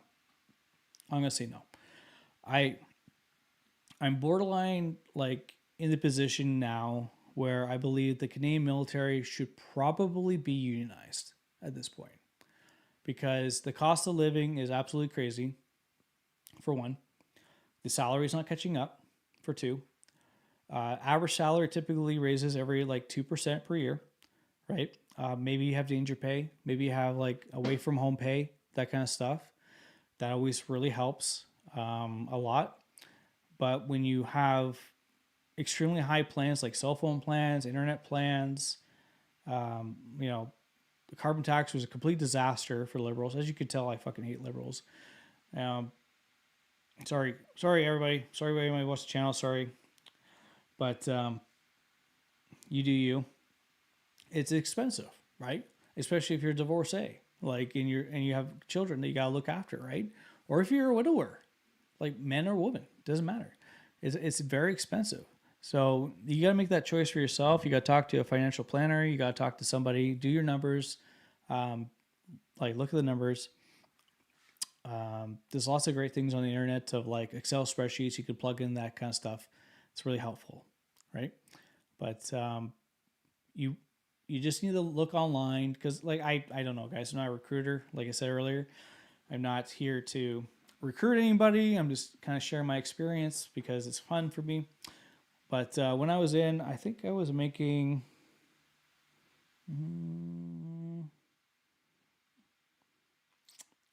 by year four, probably 60, maybe 65,000 a year, maybe, like, and that's not take home, right? That's before tax. So something to consider, depending on the trade. If you're more specialized, you might get a lot more money. If you're an officer, you might get more money. Oh, officers, you guys are gonna learn a lot. You guys are gonna learn a lot for sure. That like you actually don't know everything, and you really need to listen to your senior NCOs because you're not gonna survive the CF without them. Stay tuned for maybe a video about that. See you next question here. Okay, cool as. Sorry, guys. I'm trying to get to all the comments I can. You guys had some great questions, actually. Did you find the amenities on base to be pretty good? Stores, activities, gyms, sport. Great question, man. Absolutely great question. Yeah, they're great. You get. It's kind of funny. When my wife, girlfriend at the time, she was really weirded out by the community of the CF because all she sees is like, you know, perfect homes, people in uniform, perfect families. Everybody's like perfectly like parking, no garbage, no graffiti, you know, like perfectly perfect, right? And she's just like looking around, and be like, it's kind of strange, kind of like almost, I don't want to say communism, right? But like very odd, very regimented. But yeah, it is a culture shock for sure. But on the basis though, they're pretty good of having those amenities for you. I know that in Petawawa in particular, they had a golf course, which is great. You could go play golf if you wanted to. Like I said earlier, you could go fishing on the Ottawa River, pretty much no problem. They had gyms, which were like PSP buildings. Don't ask me what the acronym is for that. I already talked about that earlier. My brain is fried from acronyms. But yeah, PSP buildings were basically, you had all the amenities you want. So they had a big gym. They had organizations where you could do ball hockey. You could do ice hockey. I think I'm pretty confident there's an ice rink there as well. I never did it. I was just too shy at the time to do it. I would do it today, but I was too shy at the time.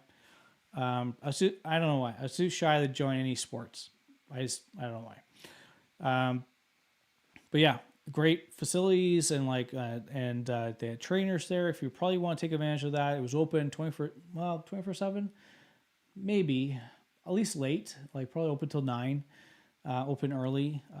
Majority of the time, most of the time, like no matter what, there's always people who lived on the base, and you were part of that as a member. I can't recall if there was a fee for that or not. There might have been, but it was a great facility, great people. You had a pool, you could do swimming, all that kind of stuff. Yeah. Oh yeah, squash ball. Yeah, that took me back. Thanks for the reminder, guys.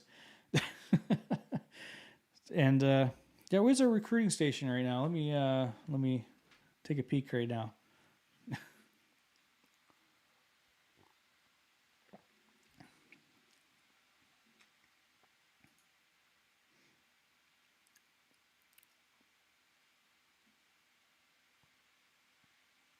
Looks like everybody's getting super tired. Okay, Bruce, thanks for joining, buddy. What is the most fun experience you had in the military? Oh, great question, Bruce. So many.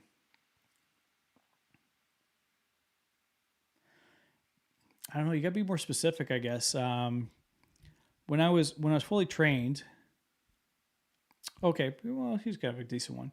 So when I was fully trained, they have simulation, right? So simulation basically is like you have your structure, and that's the best part about being in the combat engineer, right? You get to blow up everything.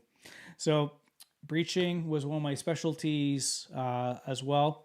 So learning how to breach into a room, how to breach into the doors, how to breach into the walls, how to breach from the ceiling, all that kind of stuff, different kind of charges that we had to use. And so essentially it's kind of rolled into my whole SWAT thing, right? And this is where I always blew my mind, where, no pun intended, blew my mind on why I wasn't accepted into the police academy. But yeah, so simulation rounds basically is a paintball that is being projectile by a 9mm gunpowder. And basically they take a C7 rifle, they take almost like a paint gun part to the front of it, and then you have simulation rounds to add to that. So it's always a lot of fun to use that. The only thing that sucks is when you train with other people who also train like you, is that they love the center of mass, right? So whenever you're presenting your rifle, they love the knuckles. So that's where you're getting pepper right there, is the knuckles. I hate that. It's the worst. So you get your gloves on, no matter what, you're getting pepper with the knuckles because they're trying to hit you right here, right? So if you're the foe or the assaulter, that essentially is where you're going to get peppered, and it really sucks because you can imagine being peppered all the time by these guys by actual 5.56 or 7.62, because those fingers aren't existing anymore after that. They're gone. They're bye-bye, right? So it kind of gives you a little bit of that.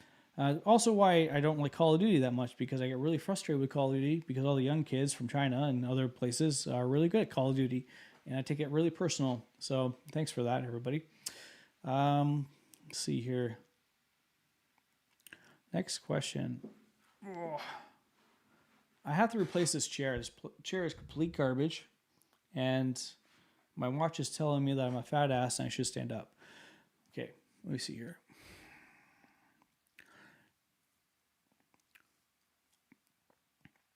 But yeah, anybody who's watching, guys, make sure you check out the channel.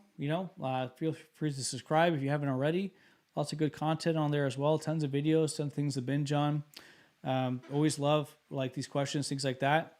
And also just became a YouTube member. So if you feel like donating me a $2 cup of coffee, we'd love that. That'd be really, really sweet of you. Keeps me up for late nights like this. Otherwise, I'm stuck with water. Let's see here. Let me look at my next question. Okay, J-Rock, participate in any sports at all? How was the social life? I see they advertise a good community with lots of sports, baseball, hockey, etc. Basic, you're not going to see that. Okay? You're not going to see that at all. We already talked about that. Same thing with SQ. You're not going to see that. Your training, you're not going to see that. Okay? So just imagine that you are now a superhero in a Marvel world, and you have been erased for the next year. Okay, that's it. Think about it that way. The nerd coming out. Okay, you are dedicated 100% to training for that first year or 2 years or whatever it is.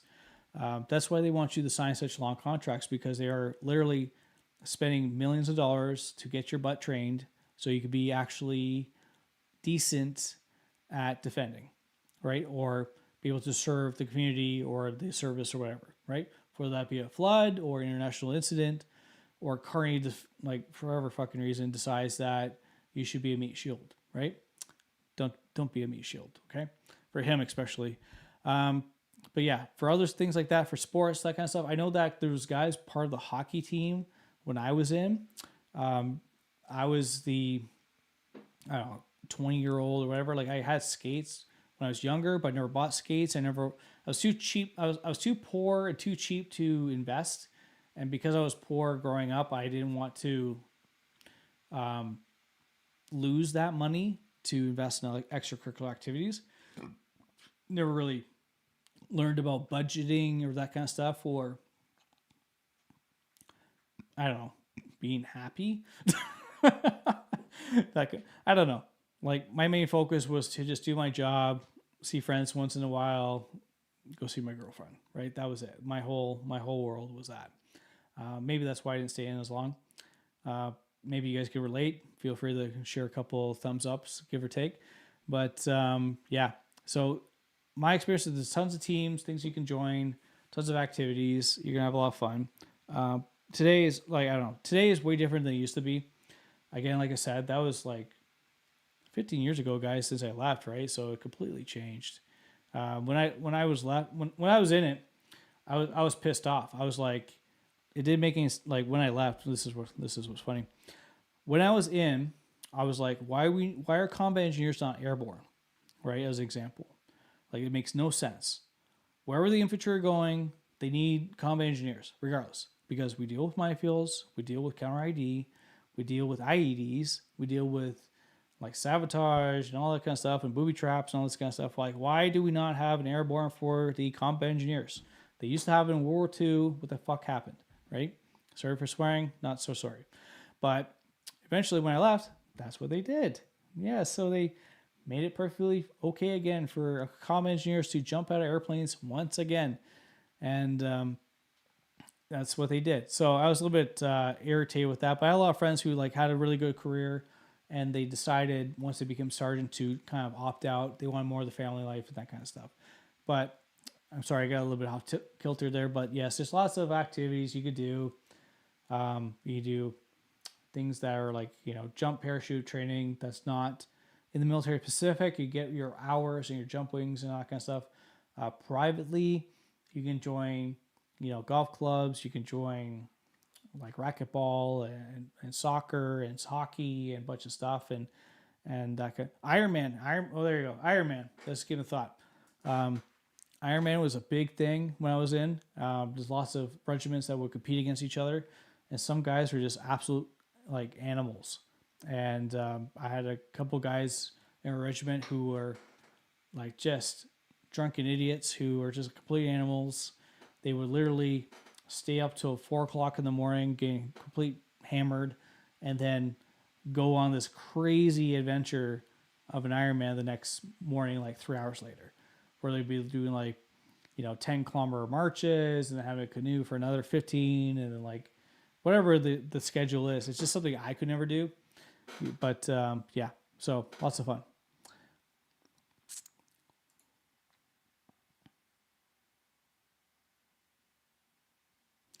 All right, just refresh my screen there.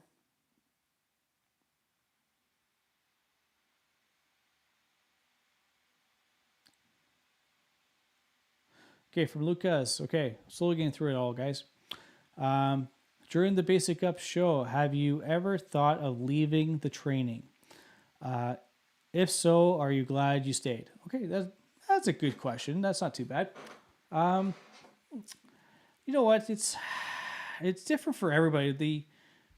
The one individual who we trained with was more of he was a disappointment. I can't remember his name. You can see him in the first couple episodes there. He didn't last very long. Like he wasn't a bad guy, but he claimed that like his dad was military and he wanted to join the military. He's a young guy, but basically he just didn't have. Maybe he was just coddled too much. I'm not sure, but like everybody wanted to help him. We wanted to be there for him, and then he just took off. Basically, he was just done. Like we had. Our barracks was up at in Gagetown. Sorry, not Gagetown. St. John, Quebec. was probably about 12 to 13 flights up. So we had to go up by the stairs every single day, no matter what, multiple times. It was exhausting the first time, of course, because you're not used to going that many steps at all, let alone with like full backpack and all your equipment and all your clothes and all this stuff that you bring up and down. And I remember this guy, he was just crying. He was crying nonstop and just like wallowing and we're just like, buddy, like it's okay, man. Like take your time, take your breaks. Nobody's pressuring you to run up to the top of the stairs. Like, but he just wouldn't stop being upset about it. And then like our guys started taking his stuff for him, and he wouldn't stop crying. So like it's kind of like a breaking point for this guy. It's different for everybody, right? It's like now the analogy I have isn't great. Maybe it is. I don't know. It's 2025, so maybe it does work. But it's that great quote. The great quote that always resonates with me is, "Good times create weak men. Weak men create bad times. Bad times create, was it like hard men? Hard men creates good times." Essentially, kind of like that, right? So it's this whole cycle. So like right now, with our Canadian government and everything, I believe that we are in the weak men era, and eventually we're going to make hard men, and then we're going to create good times, and it's just going to keep on cycling around, right? Where same thing with the military in like 1942, hard men, right?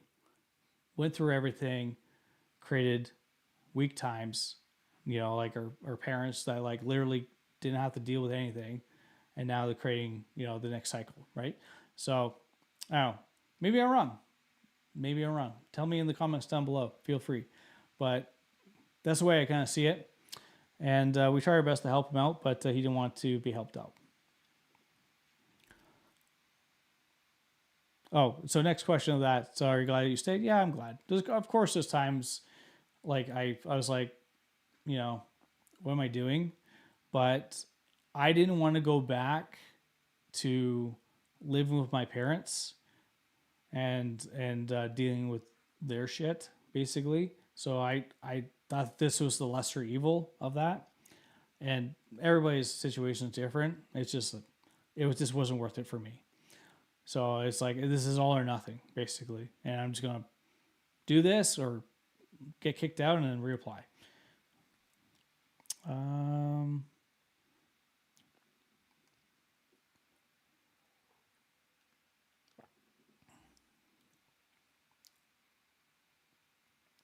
Bruce, 10 cents per year. 2% is nice, and I get 10 cents per year. Yeah. Yeah, so you must be in the service trade, man. Like, I remember that. Like, I was so mad, man. Like, I like dating myself, but I used to work for McDonald's when I was a young kid. I was 16, and they used to be like, "You did a really good job this year. We're gonna give you a 15-cent raise." And it was like, oh, okay, bust my ass, stay up late, took extra shifts, like clean the grill, make sure everything was good, make sure everything was open. Like you made multi-million dollars off of me, but like, yeah, sure, 15 cents is great, I hear you, man. I hear you. See, Manish here, buddy. Recently, defense minister said they were going to increase pay 20%. What do you think about that? Man, I don't believe anything. I don't believe anything they say. They'll say anything to try and get the boomers to believe anything on CPC. That's what they'll say. That's the truth. Put their money where their mouth is. Sure. Carney just said recently that he's going to inject like for the 5%. I don't believe him. And where is that money coming from? The guy literally has a book about values, and he just flat out like has this global agenda about being net zero, and he's using Canada as an ATM. Absolutely. Just everybody's like, oh yeah, like Pierre, like security clearances, worry about that. That was bullshit. Like, Trump's such a bad guy. Oh, let's worry about that. That's bullshit. Trump's very simple. He's like, protect the border, get rid of fentanyl, play the game. This is what I want. And the asshole just keeps on deflecting, going around, and he's being like, oh yeah, we're the most non-European of the European nations. That's what Carney just said like 2 days ago, Like, what the fuck does that mean? Stupid asshole. Like, and then the MP of safety doesn't even know what an RPAL is. And if you don't, that's basically a restricted firearm license. And also the Canadian like safety accreditation license for being like, on top of that. So it's, they keep hiring these people who just don't know what the hell they're talking about. It's absolutely absurd. You got a health minister who doesn't even have any background in health whatsoever. And for some reason, this is the new person in charge of like the health in Canada. It's absolutely absurd. So once again, same cabinet, same bullshit. But guys, sorry, liberals, keep watching, guys. You do you. Conservatives, you guys do you. It's just like, just so tired of this crap.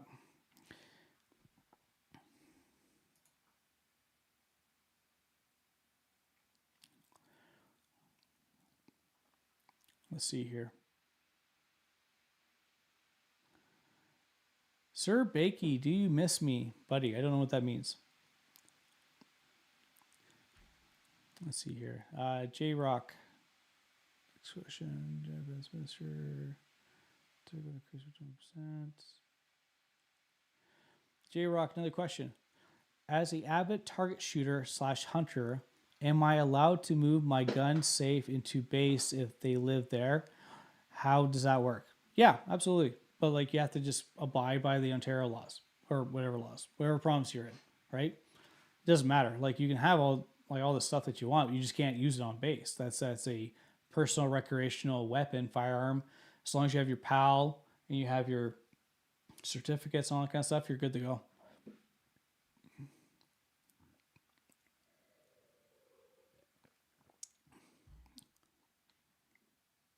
Okay. Yeah, so let's see the next question here. J Rock, I think your YouTube is lagging on our questions. I have lots of, sorry. J Rock, I think your YouTube is lagging on our questions. We have lots that are behind on answering. Thanks again for your input. Appreciate you. I can only do what I can do, man. I'm running this from a tiny little laptop. All right, Sir Bakey, I can only assume that this is the guy who actually went through basic training with me.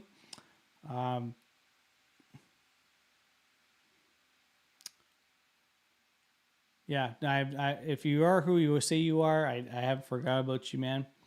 Hopefully you do really well. We haven't chatted for a long time, but yeah, if I remember correctly, you lived in Barrie, Ontario. Manish, my BMQ starts around 50 days. I'm currently training, running push-ups for motivation and watching David Goodens. I don't know who that is. Any workout exercise recommendations to pass along BMQ easily? It's up to you, man. It's basically about intervals. It's about like maybe circuit training might be best. I love circuit training personally.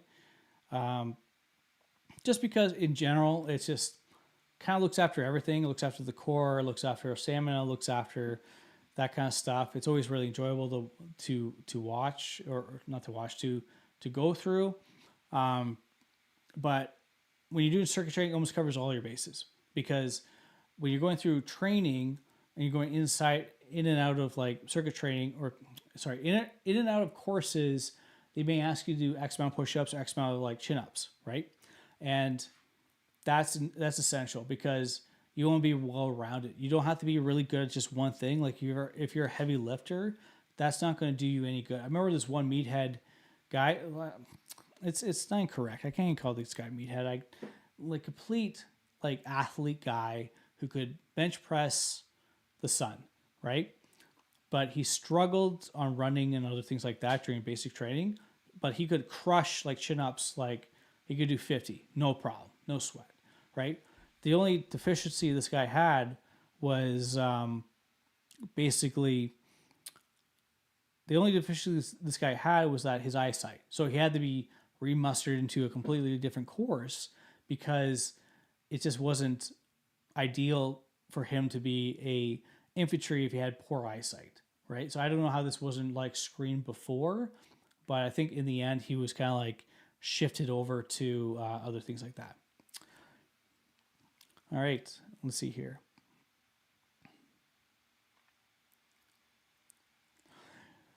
Okay, so Sir Bakey. So yep, ding ding. Yep. Yeah, money. Yeah, buddy, I remember you. So if you are the correct guy who you say you are, and of course this is just live messaging, that kind of stuff. He was a recruit who basically went through the same basic training, ended up in Petawawa. He was actually a roommate as well on the adjacent side of the barracks. He did as much as he wanted to serve, and then eventually he decided to retire and pursued more like civilian kind of things like that. But he did what he wanted to do. He did his time, he did his service, and he served well. And yeah, man, I'm so glad that you were able to make it out here. So random too, kind of cool. But yeah, surprised you're still awake, man. Curious what you're up to these days. Next question. So, J Rock, is it true that BMQ has gotten easier since you were there? Less running, marching along? That's tough, man. I don't know. I'm not there. It's I assume that it's the same because of a certain fitness standard. Maybe it might get harder over the years, but the Canadian military is even less than what we started, and that could be a challenge, right? It could be a challenge because it's I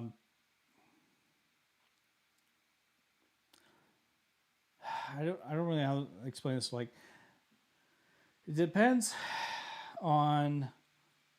Okay, here we go. So it's a challenge because it depends on like how many people they want to kind of push through the system. If that makes sense, right? So right now, when we join, I think we're around 75 personnel, 75,000 personnel in the military. A lot of people retired since then. A lot of friends have retired since then, and now they're really struggling. They're struggling when we got in, to be honest. So I don't think that they're trying to make it so hard that it's like impossible for people to fill those numbers, but they're really challenged right now. I know that they decrease the amount of numbers to have people who are not necessarily residents of Canada to become members of the Canadian Armed Forces if they're less than 3 years of actually being a resident or having a visa. So that could be quite a challenge.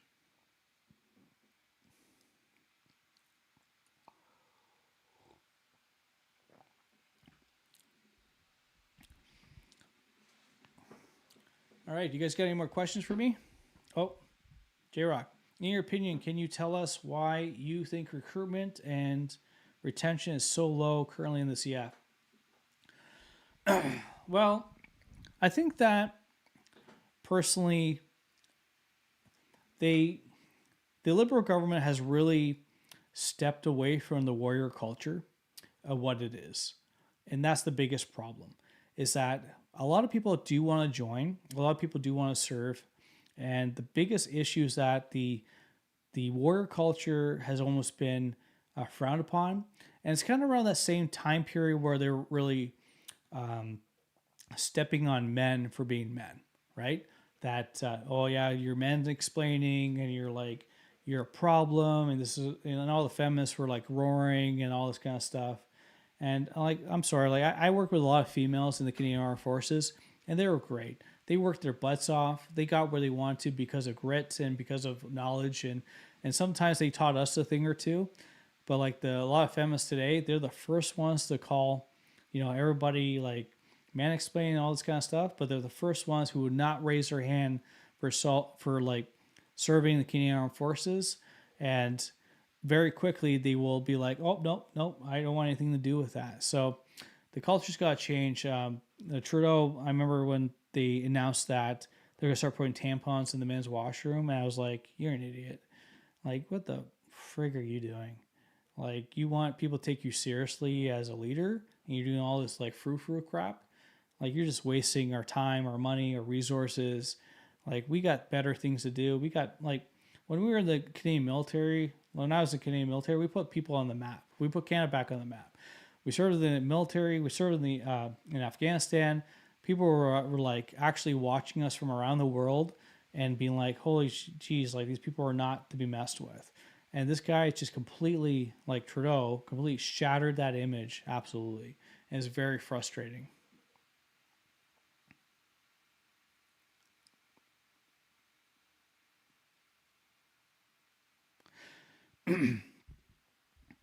Uh, so Lucas, so do you think? Oh, sorry. Do you miss anyone from the BMQ? There's a couple guys like I can definitely miss from BMQ, and there's a couple guys I don't want to see anymore. Of course, yeah, it's because when you get into basic military training, you are surrounded by friends. Well, first of all, the strangers, right? They're complete strangers. You don't know who they are.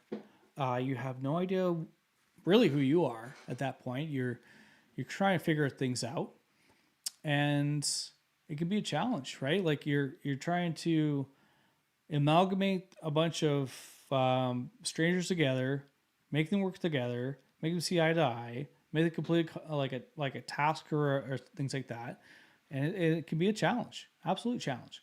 And yeah, there's lots of guys who I miss who I kind of wish were part of my trade, and I think that's the biggest problem is that well, it's not a problem.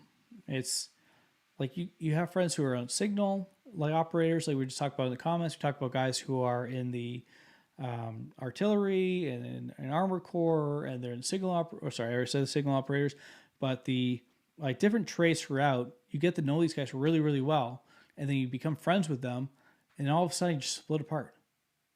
Like they're gone across the world, like they'll go across Canada, and with like back then, like we didn't really like we had Facebook, but like we didn't really think about using that as a means of communication between guys, and wasn't really like on our top like 10 things to do. But yeah, like I said, like I had a really great reunion with our friend from Grant, and like I said earlier, he retired, and man, like so many people showed up to his reunion. It was wonderful. It was great to see everything he committed to, his family there, all the people there. There's people there like I haven't seen in years, in like 10, 15 years, didn't even recognize at all. Like there's one force year, I didn't recognize him at all. He had full beard and full long hair, and like I was like, "Hey, it's great to meet you. I never, like it's so nice to see you." And he's like, "Dude, like I'm this guy." I'm like, "What?" Like really? And just give them the whole cockeye, right? And that's just how it is, man. Like, people change. People dye their hair. People get long hair. Like, I got long hair now. Like, I don't know, I look more like a Canadian version of, I don't know. Comment down below. I'm a little bit of a mop these days, but like a Chris Pratt. But yeah, you see guys, you miss them, and it's great to see them and the support that they give and the love that they give. People came from all across Canada and Ontario. People came from Alberta, flew over to come see us at like his retirement, and it's just like these are the things that like I wish that like I would see for myself in a way at my funeral, right? And these are kind of the weird things you think about, right? Like how many people actually show up, and you see this kind of like on a different series, like Band of Brothers, as an example. You see them going through the series, and you see them, you know, when they're older, and like you see them like at their deathbed, or you hear stories about that kind of stuff, and how many people they inspired, and how many people like they admired, and the legacy that you left after you left the military, or even after the military, is, I don't know, super special. So yeah, I don't know if that is too gushy, but something to think about.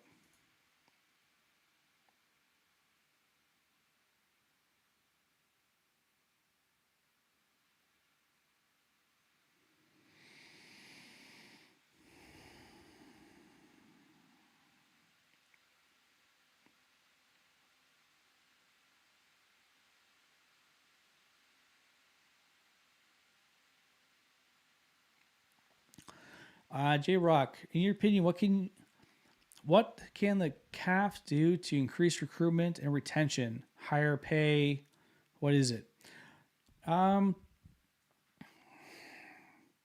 I think it goes back to just very basic economics of like how much are people able to afford versus the area, that kind of stuff. I don't know. It's a tough question, to be honest. Like, people in Toronto are not going to need as much money as people in Kingston, as an example. The cost of living is way different. The people in Kingston are going to need as much money as people, or sorry, the people in Alberta are not going to need as much money as people in Kingston. But yeah, for retention and recruitment, it's no more games. I think that's the biggest problem. There's so many games, so many birthdays that like you miss, and there's so many times. Like, the biggest issue I had when I was in was that I did all the training, I put up all the bullshit, went on the tour. I heard that my unit was supposed to leave us alone for 6 months, and when I got back, they were all over us. They're like, okay, you guys need to live in a parking lot at your recruitment area to pretend you're in Afghanistan, so the people going to Afghanistan can feel like they're going to Afghanistan. And we're just like, what the fuck? Like, what are you talking about? Like, we just got back. Leave us the fuck alone. You know, sorry for swearing so much, but like, this is how stupid officers are. Like, I'm telling you, man, like the warrant officers and like the chief warrant officers got to run the regiment, and they do. And like, everybody else is just good for paperwork. That's all they're good for. There's a couple of really good officers out there, but everybody else is like, I feel like there's just fucking nothing between the head, and they're just waiting for somebody else to tell them what to do as an officer. Just because they had a graduate degree in basket weaving, they're somehow in charge of the recruits. It drives me absolutely crazy. So that's grind my gears, you know, from Family Guy, right? But every single CAF member, anybody, U.S. military too, all those guys, like, they deal with the same crap. Gonna set me off here and be like a grumpy old veteran, guys.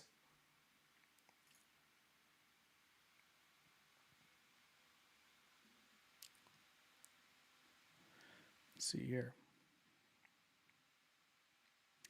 Oh, that's a confidential question there, Corbin. So why do the Canadian? Why was it Canada trained Chinese military? Great question, man. Great question. Why? Why? Because people elected liberals. That's why. That's it. That's the right answer right there. Ding ding. Like, conservatives would never put up with that crap. Why would we ever train the Chinese military to do anything at all?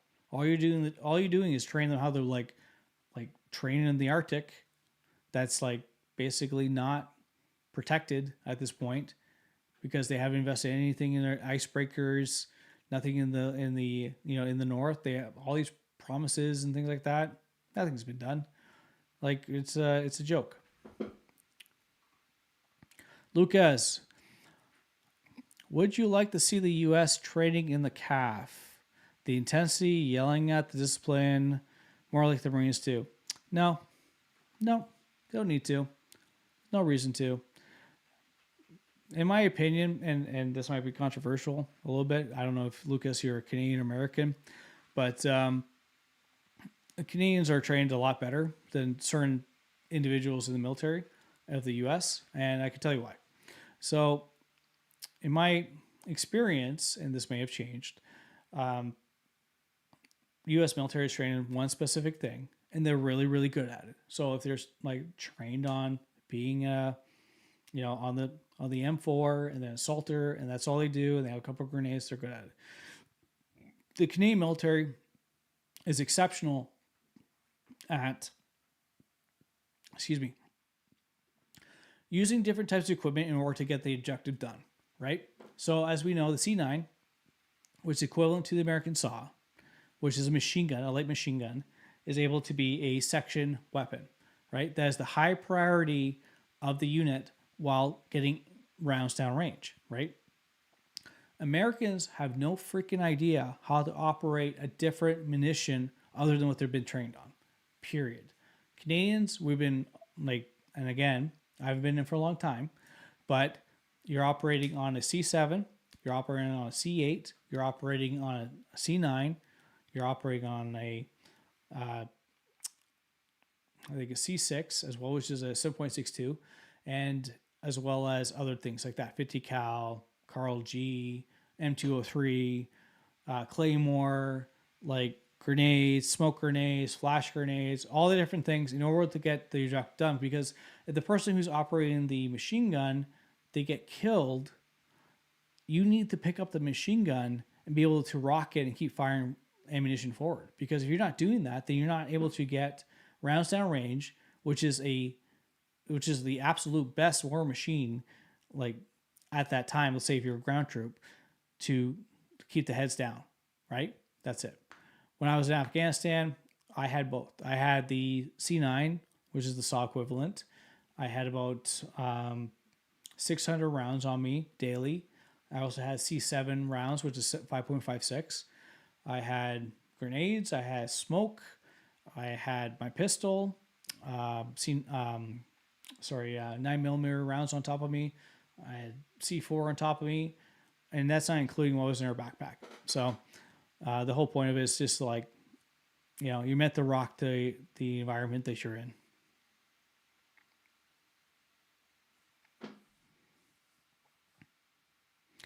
I'm not sure if that answered your question or not.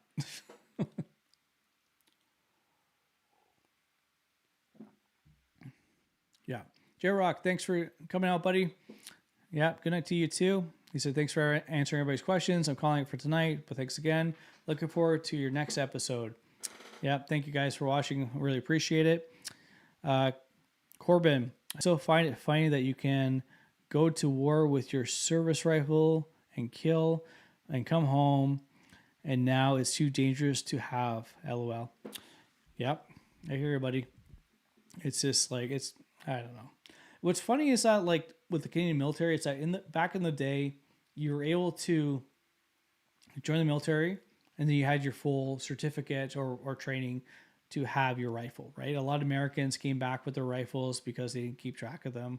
A lot of Americans died, and they had their, M1 Garand and all that kind of stuff, and they brought it back home, and they like put it up in the shelf, and or whatever. And they didn't never keep track of that stuff. In the Canadian military, you used to be allowed to be like, yep, you took the training, you're good to go.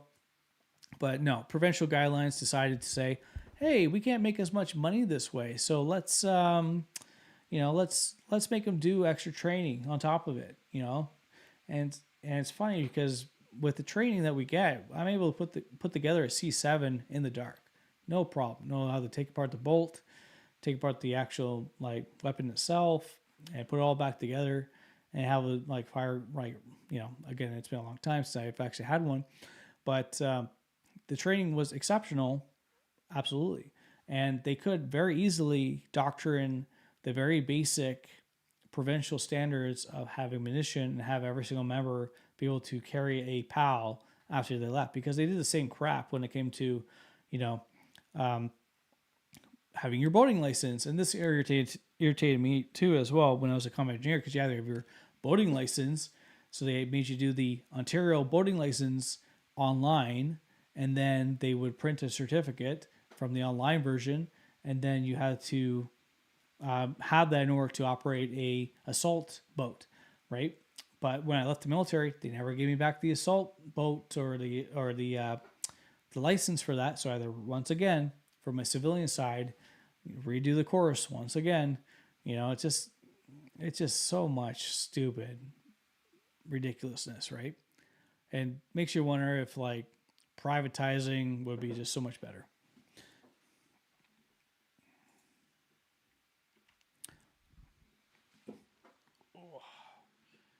Did I tell you earlier this chair sucks?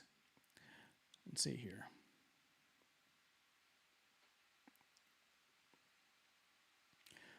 G-Rock, good call. Corbin, I wish we had the gun laws that the Americans have. Well, that depends. I think the Americans absolutely, their fit or Second Amendment,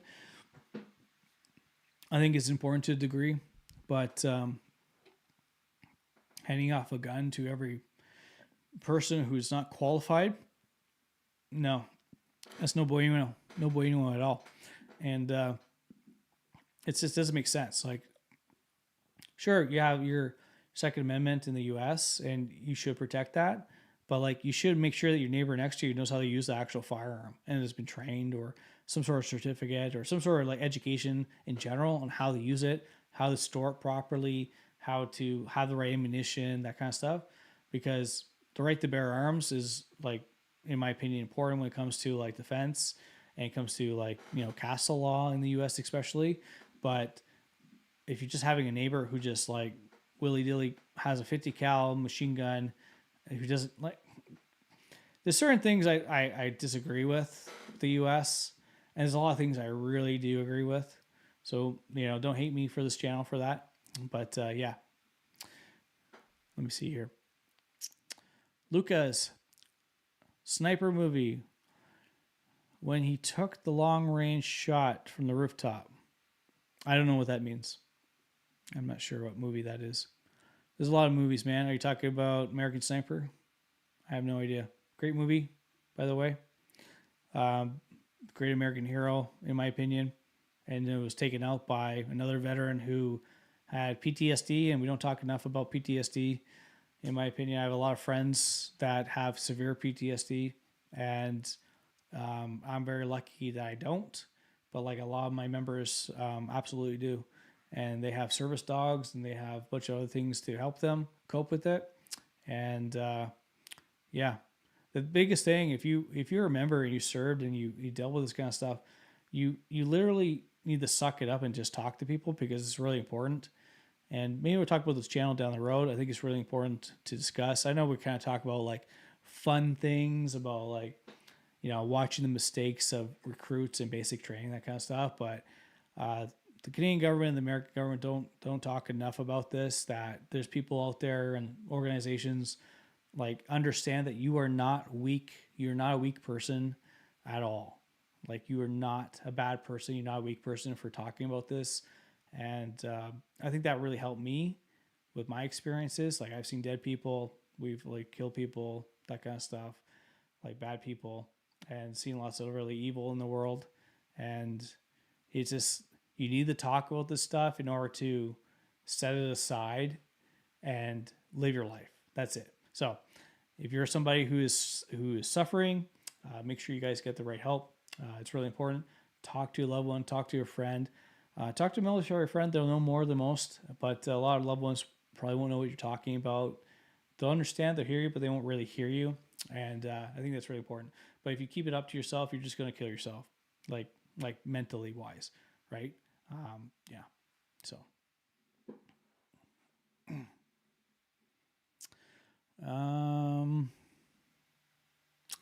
Corbin. Okay, I mean, it's stupid. As a PAL holder, we WTT criminal code checks done every morning at 10 a.m. I don't know what that means. I assume that's the RCMP. Oh, get. Okay. Correction. Got it. Okay. Yes, sure. Of course. But, get more political again with this kind of crap. People who, okay. I don't know how far to bring this back. This is more of a Canadian problem than it is American. Well, it's an American problem too, but it's more of a Canadian problem currently with our economy and things like that. We need to protect law-abiding people. That's it, right? We need to ensure that, like, okay, this is not legal advice, okay? So you cannot dock me for this at all. But as somebody who has served, as somebody who has seen death, as somebody who has seen people kill people, seen people who will do anything they want to take what you want, what you own, what you love, and turn it into fire, it is absolutely essential that you protect yourself no matter what. Property is property in Canada. Insurance will pay for most of it, right? But if people are coming into your house, with like 4 people, 4 men, as an example, with, at midnight with bad intentions, I believe that you have every ability whatsoever to do what you can to defend your family. I personally have, like, I have kids, and I will do anything I can to defend them. I told my wife even tonight, I'm like, yep, that sounds terrible. Like, if they come here, it might be fun for me. You know, like I'm trained for this, and like they literally have a veteran plate on my truck to say that, you know, if you go to my truck and you see a veteran plate and you go look at my house, you should think like, I shouldn't fuck with this guy. That's it, right? And I'll make sure that I am tried by 12 and not carried by 6, especially my family.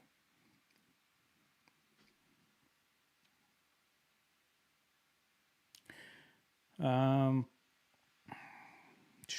okay, Manish, what are the perks you enjoy the most being in the army, and how civilian people react to you when you hear you are from the military? Military perks from the army. Great question, bud. Um, I think the best compliment I ever got was from one of my good friends that he would see me when I left and he would see me when I came back. And he would notice a big difference where I didn't want to be fucked with anymore. Is that I had the confidence and I didn't have um, the difference of like, of joining and you have something to live for versus joining like before you join is like your shoulders are slunched forward versus your shoulders are slunched back, right? So if you're ever feeling upset with yourself, try it for yourself. Maybe try it right now. If you put your shoulders up, back, and down, you're going to have a broad chest, right? That's it. Up, back, down. And you're going to stand a lot taller, a lot straighter, and a lot of people are going to mess with you a lot less because you're now standing in a position where people don't want to mess with you. And that's really important, right? So,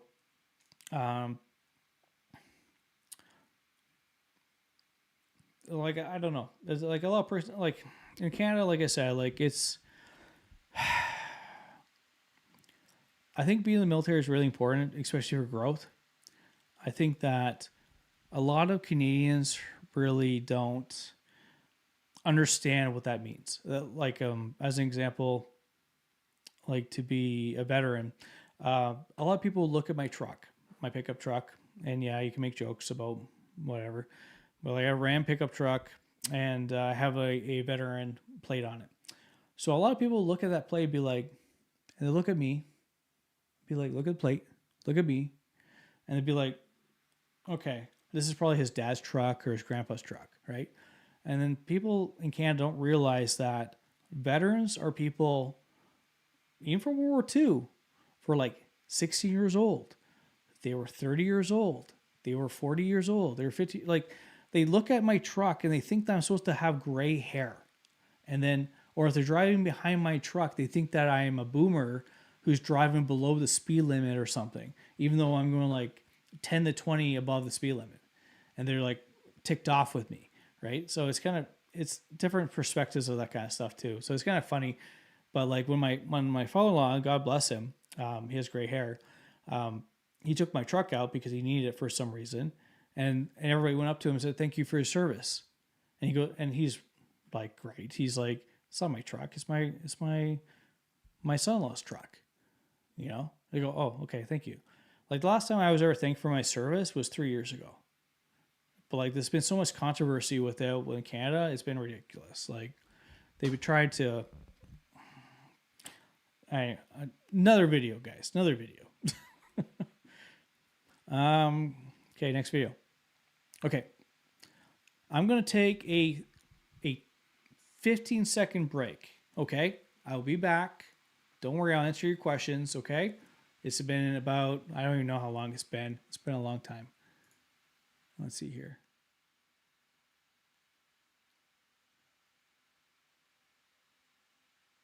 Yeah. Okay, it's been a little while. So I'll be right back. Stay there. Ask questions. I'll be right back.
Wow, I lost one viewer. Thanks. Couldn't even wait 20 seconds. Okay, let's get back into it here.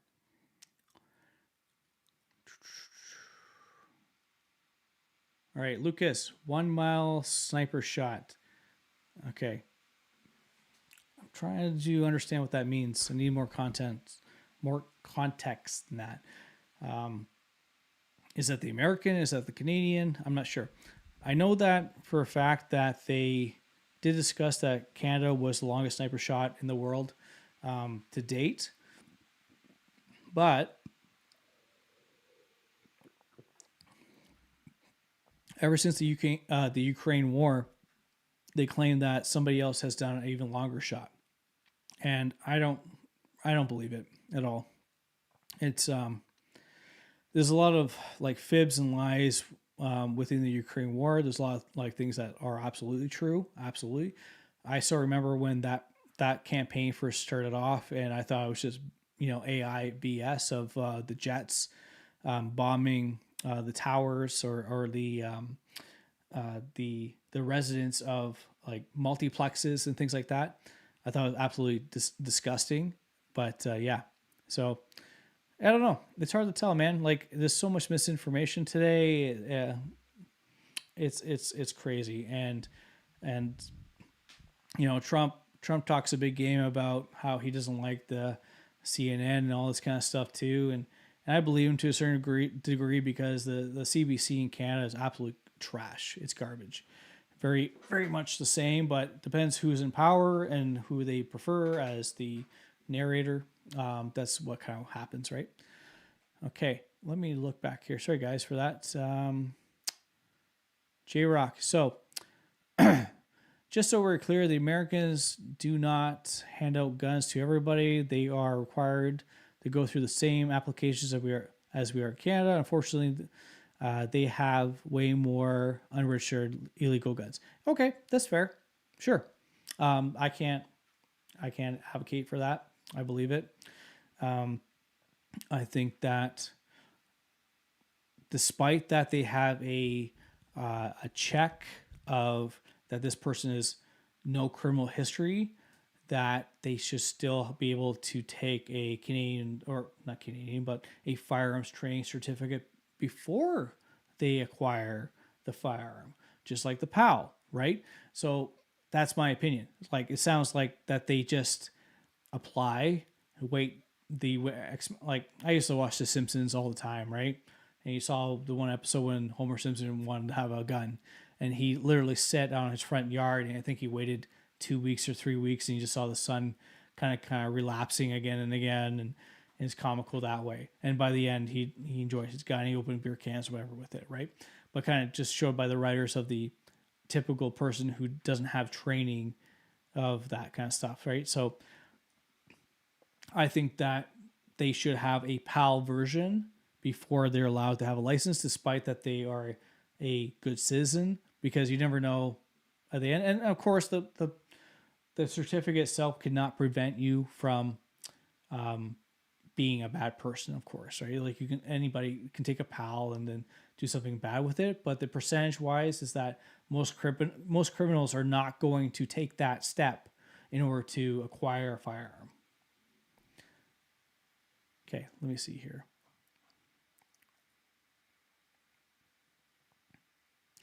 Okay, J-Rock, buddy. Dude, like, appreciate any contributions, buddy, to the channel. Well, thank you so much. Hopefully you're a subscriber. So, higher population equals bigger problems. Yeah, I agree with that. It's just anything. It's just statistics, right? Canada needs a CASA law ASAP. I agree with that. Yeah, absolutely. We kind of talked about a little bit earlier about being tried by 12 versus being carried by 6. I totally believe in that. And of course, like when I was in, when I got out of the military, like I said earlier, I was trying to become a police officer, and it was a challenge because, I don't know, I was too Caucasian. Let's just throw it out there. But they had a little wheel, of like aggressive force. And they're like, oh, X amount of force equals this amount of force and that, whatever. But watching a lot of YouTube lawyers today, in Canada, basically saying that like I'm not going to, you know, wait until you show up with a bat and then I'm going to run upstairs and get a bat and be like, okay, let's have an equal amount of force. Again, I'm not a lawyer. Do not take this verbatim, but you know, basically what he said was that if you're showing up with 4 people in my house at like 2 o'clock in the morning, I'm going to insinuate or show aggressive force to get you out of there. If you don't, you're leaving in a body bag basically. And there's been a couple of incidents in Canada, and it's becoming more popular now more than ever, where a lot of like police officers are now charging the homeowner of basically discharging a firearm as an example. Like there's one individual who had a Lamborghini in his driveway, and people tried to rob his driveway, and then he discharged a firearm up into the air to scare them away, and it did work. And then they arrested him for discharging a firearm. And it's like, okay, I understand that, but you're on the side of the people trying to steal his property more so than you are the people trying to defend his property or his family, whatever. And of course, this depends on the situation. Is he involved in like bad things? Is he involved in like drugs or whatever? And people are coming to get their money. You're like, you don't know because they don't disclose that kind of information. But there are a lot of like things where people are a registered gun owner, they defend themselves, and they're basically reprimanded for defending themselves, and that's not right. And that's where castle law, which means that you have every right to defend yourself within reasonable grounds to protect yourself and your family. And there's a lot of different factors involved. Like if there's could be a 14-year-old break into your house, you know, with no weapon whatsoever because whatever reason, they don't want you obviously discharging a firearm on that 14-year-old, right? So it's open to a lot of like factors and like the Canadian law needs to be more specific, and they're not. And I am by no means a professional in Canadian law whatsoever. Check it out for yourselves. But yeah, it's a lot of things that got to change because things are way too black and white. Next question here.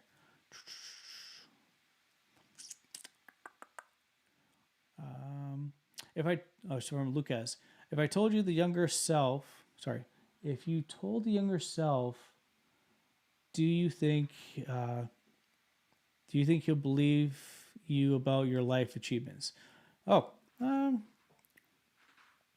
no. I think younger people are just more, they don't believe anything. They're always right, you know? I think I'd be a little bit arrogant if I was listening to my older self. I'd be like, I know better than you, you know? But I don't know. I think if I had life experience to share and be like, this is the path, this is my experience, it's a lot more acceptable to people than it is versus the other way, right? If you're like, don't do this because I'll be mad at you, versus if you do this, these are the consequences. I know this from experience, right? And that's the difference. So, like my son, he's a spitting image of myself, and my daughter is a spitting image of my wife. And my son, like, and I always butt heads all the time, and this is natural. It's just about, you know, being king, the lion in the den type thing, and that's healthy. And he thinks he knows it all, but he doesn't realize that, like, I'm still in his corner to protect him and to kind of show him the right path. Versus, I'm not just telling you no because I'm a big meanie, like. He loves watching YouTube. He knows I have a YouTube channel as an example.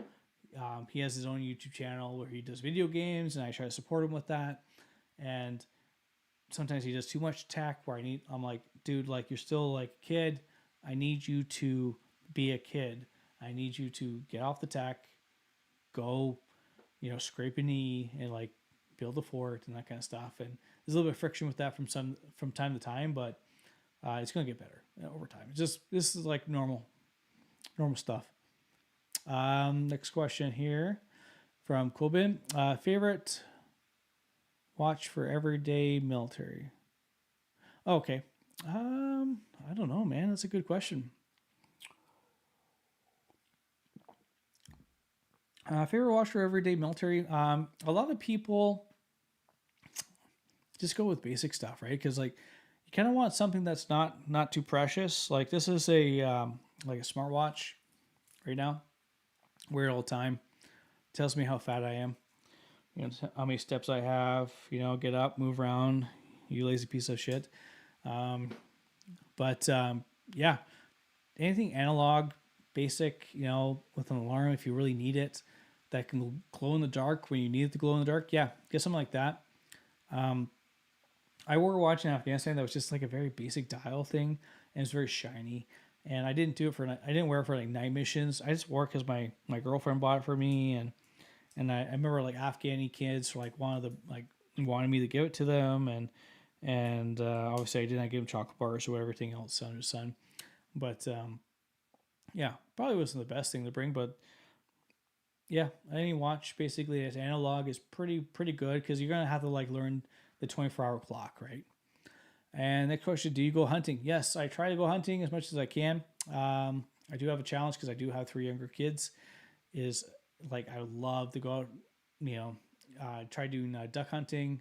I have a blind for field hunting, that kind of stuff. I'm in southern Ontario, so it's a little bit more of a challenge. I do use different apps for that as well. Not Hunter X, the other one for Canada. Can't remember what it is, but yeah, try to go hunting. Just basically shotgun, 12 gauge, birdshot, that kind of stuff. My family completely not hunters at all. They don't see it, they don't understand it. But like I like to really tell people that like food doesn't come from the grocery store necessarily, right? Um, if things fail and things have proven to potentially fail, I can tell you right now that a lot of people from bigger cities are just going to be useless. A lot of men today, like I said earlier about the whole cycle about weak men versus hard men versus soft men, kind of thing. A lot of them don't have those skills, and to be honest, even in the military, like they don't teach you those skills. They don't teach you how to like survive at all. Like maybe they change things a little bit, but they're like, oh yeah, here's a tent, like make a TP, make a something, like wait for people to come and rescue you, right? They don't really teach you that much in like how to trap things and how to hunt things and how to stalk prey and how to look for like broken like branches and how to look for blood or like all that kind of stuff, right? So yeah, I think it's a good skill that we should never give up. I think that Canada is still the great white north, even though it's kind of a cliche at this point. But yeah, it's a skill that we all should absolutely remember, that groceries don't always come from the grocery store, and that wild game is more humane than something that's stuck in a cage for its entire life and then, basically poultry. So, yeah, clearly, clearly, I have opinions on it. Next question, Manish. To get pension, we need to serve 25 years service. So, since you left early, do you still get pension? Yes. Yep. Still do. No matter what. As long as you serve your complete contract, you get some sort of pension regardless. That's just the way it works. Doesn't mean it's great by any means. So it's very rare today for Canadians to. It's very rare for Canadians to get like a really good pension, and to like really, like. It's really rare for companies to really value workers. Okay, after I left the military, like I said, I went through different channels. I tried to become a cop, that kind of stuff. I did eventually stumble upon a health and safety gig where they were like very good. They were very traditional in the sense where it was like a boys' club, and you could work for yourself from the bottom up, and you could really excel. I had to quit because my youngest daughter, she has some medical issues, so that's why I'm self-employed, and that's why I do the YouTube stuff, and I have a lot of fun with that. But yeah, it's kind of like you got to do what's best for you. Like if you're young, like when I was 18, I just started plugging away with RSPs. It doesn't mean it's always the best, because like it goes up and down. There's a bunch of dips. At that time, I think I was only contributing maybe $100 a month.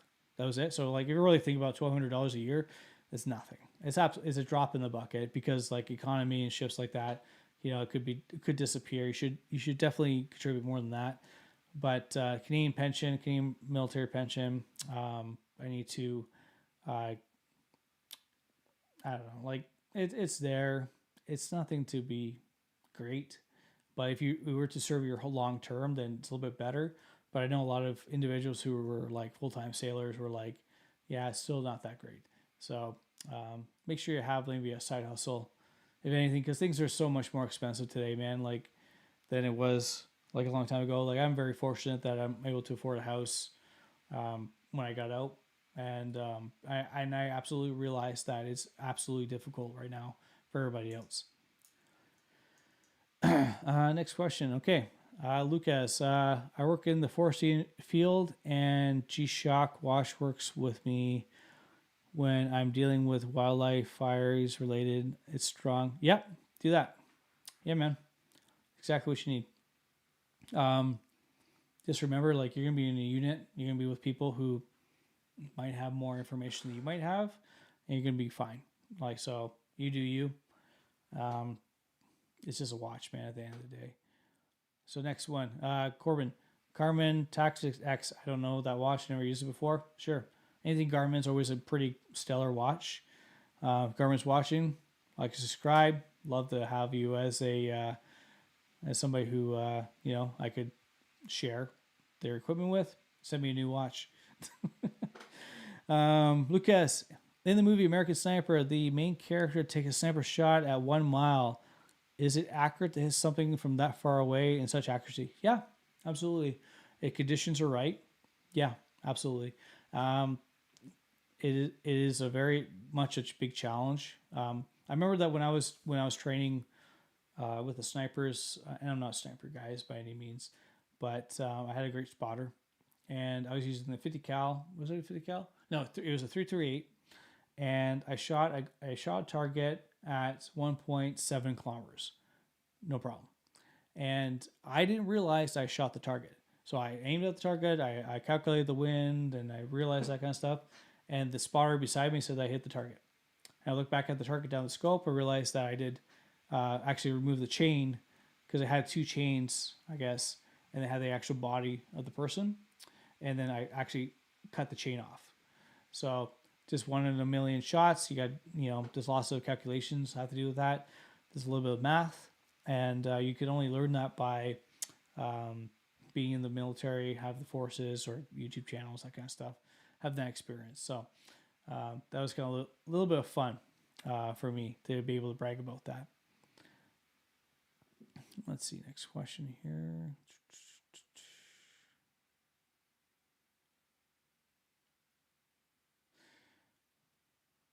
Oh, that's what I meant. Okay, sure. Corbin, yeah, Lucas, I do it with my Ruger RPR and 308. Yep, 308's a good caliber. Absolutely. I don't have a 308. Might get one this year. Depends. Again, it's like winning the lottery with anything hunting at all. It's you get your ticket, you get your tag or whatever, and then you go out and you have a little bit of fun. I have some family members who, have a little bit of fun out there. They get a chance, but they're a little bit older than I am. Their kids are older. They're able to go to their university, that kind of stuff, and able to have some fun. So it's a lot more challenging for me because my kids are like less than 10 years old.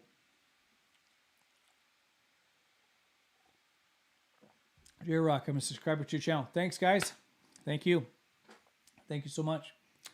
It's very humbling to have people subscribe to my channel. Like it's I had another channel actually, and I try my best to portray about like business and Airbnb and all that kind of stuff, and give guidance on that. And it didn't really kick off as well. I still have it, still like contribute to once in a blue moon, but I did find that when you when you have the ability to show the person that you are like involved in it, like you have that accountability, you have that I can't think of the word, but you have that ability to prove that you know what you're doing. It takes a lot. It really increases your subscriber count, right? So you got a lot of YouTube channels out there who are like, "Oh, I'm a doctor, or I'm an accountant, and like this is my advice," and honestly, you just taking their word for it half the time, and half their like content seems like it's good content, and you want that real world experience from them. Um, well, you don't know. You really don't know because you can't really look into their background, and that gives them a little bit more accountability with their channel, that kind of stuff. So I think that this has been a little more accountability in my channel, where I try to speak from the heart and I try to show my experience, and it maybe not necessarily where I thought I was going to go, but the people and the members has just been like the the individuals have just been great. Basically, there's a lot of like more engagement is what I'm trying to say, and that's what you want out of the whole thing. Corbin, well, I'm a prayer boy and I love hunting. Yeah, man, I hear you.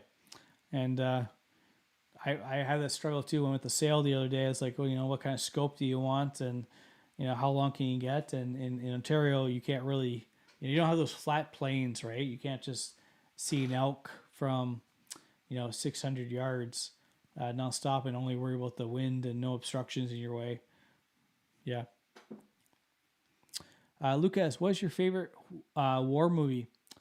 That's a great question. I have a lot actually. Yeah, they're not Canadian.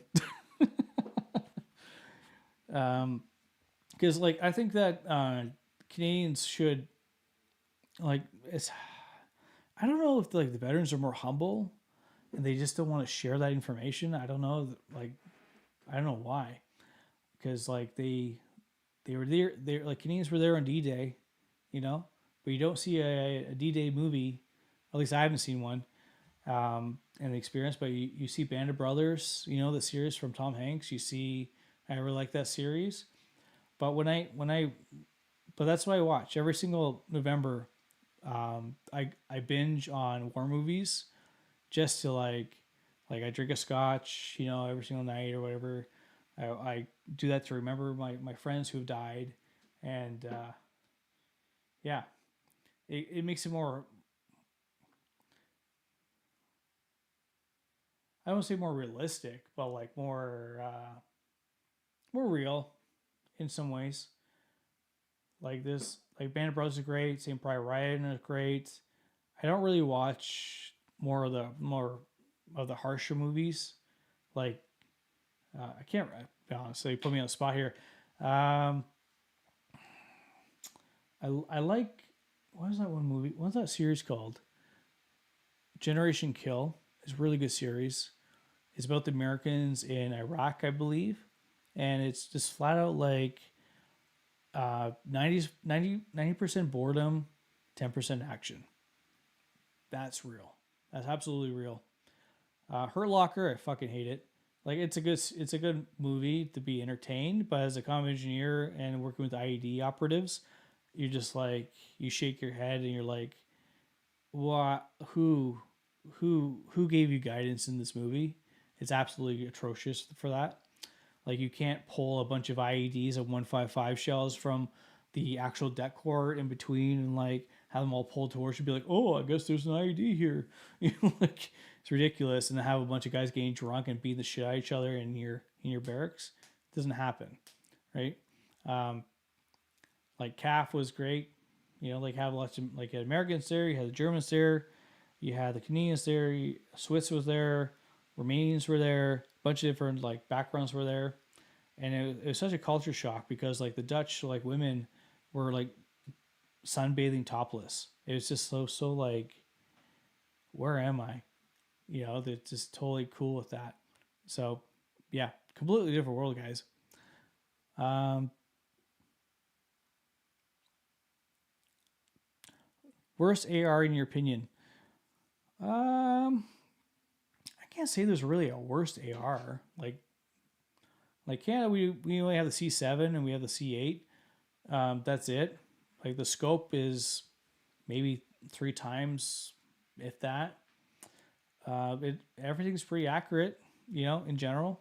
Um, yeah, in general, like it has like I don't know what the other settings have in the Americans, but you have single shot, you have basically full auto, and you have like 3 shots at a time, like rapid fire. So you're able to dictate what you want to do. Typically, us, we never did more than single shot because we weren't clearing trenches like the Ukraine, right? So it's a completely different war, and yeah.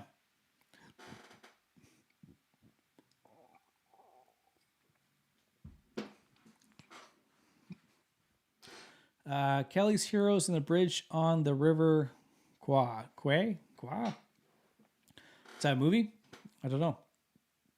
I know A Bridge Too Far. I know that one. It's a great movie, and yeah, love to watch that one again. But yeah, it's such of movies, guys. Like it's almost tough to choose, right? I think there's one. There's one. I think it's 1814 or 1812 or sorry 1914 or 1912.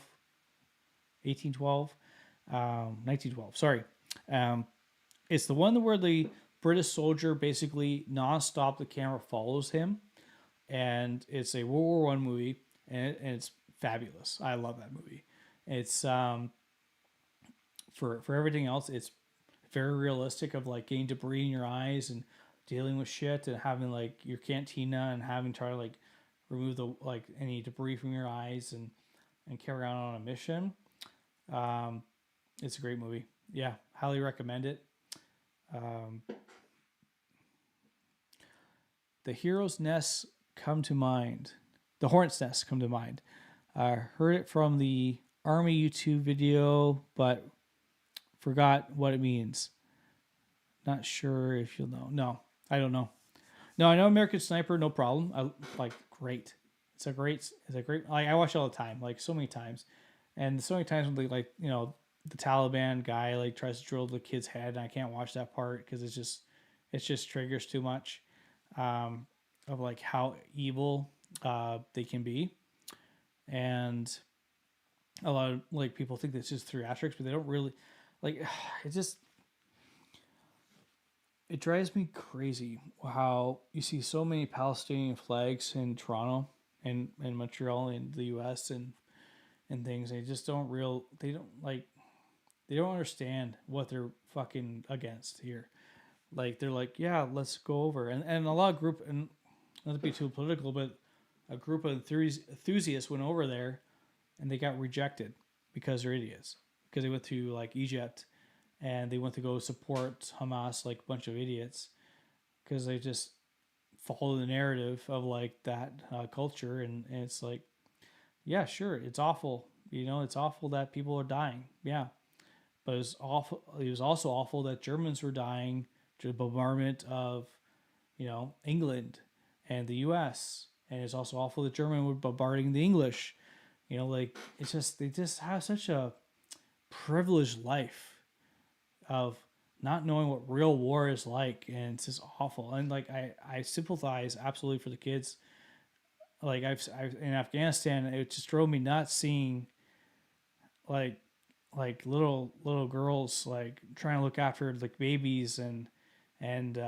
little boys like trying to hit like a dog with a piece of wood and like taking the piece of wood and like hitting the kid on the hand and being like what the fuck are you doing like don't hit a dog simple things like that and then all the men are like fucking around and all the women are like trying to keep the household together but yeah um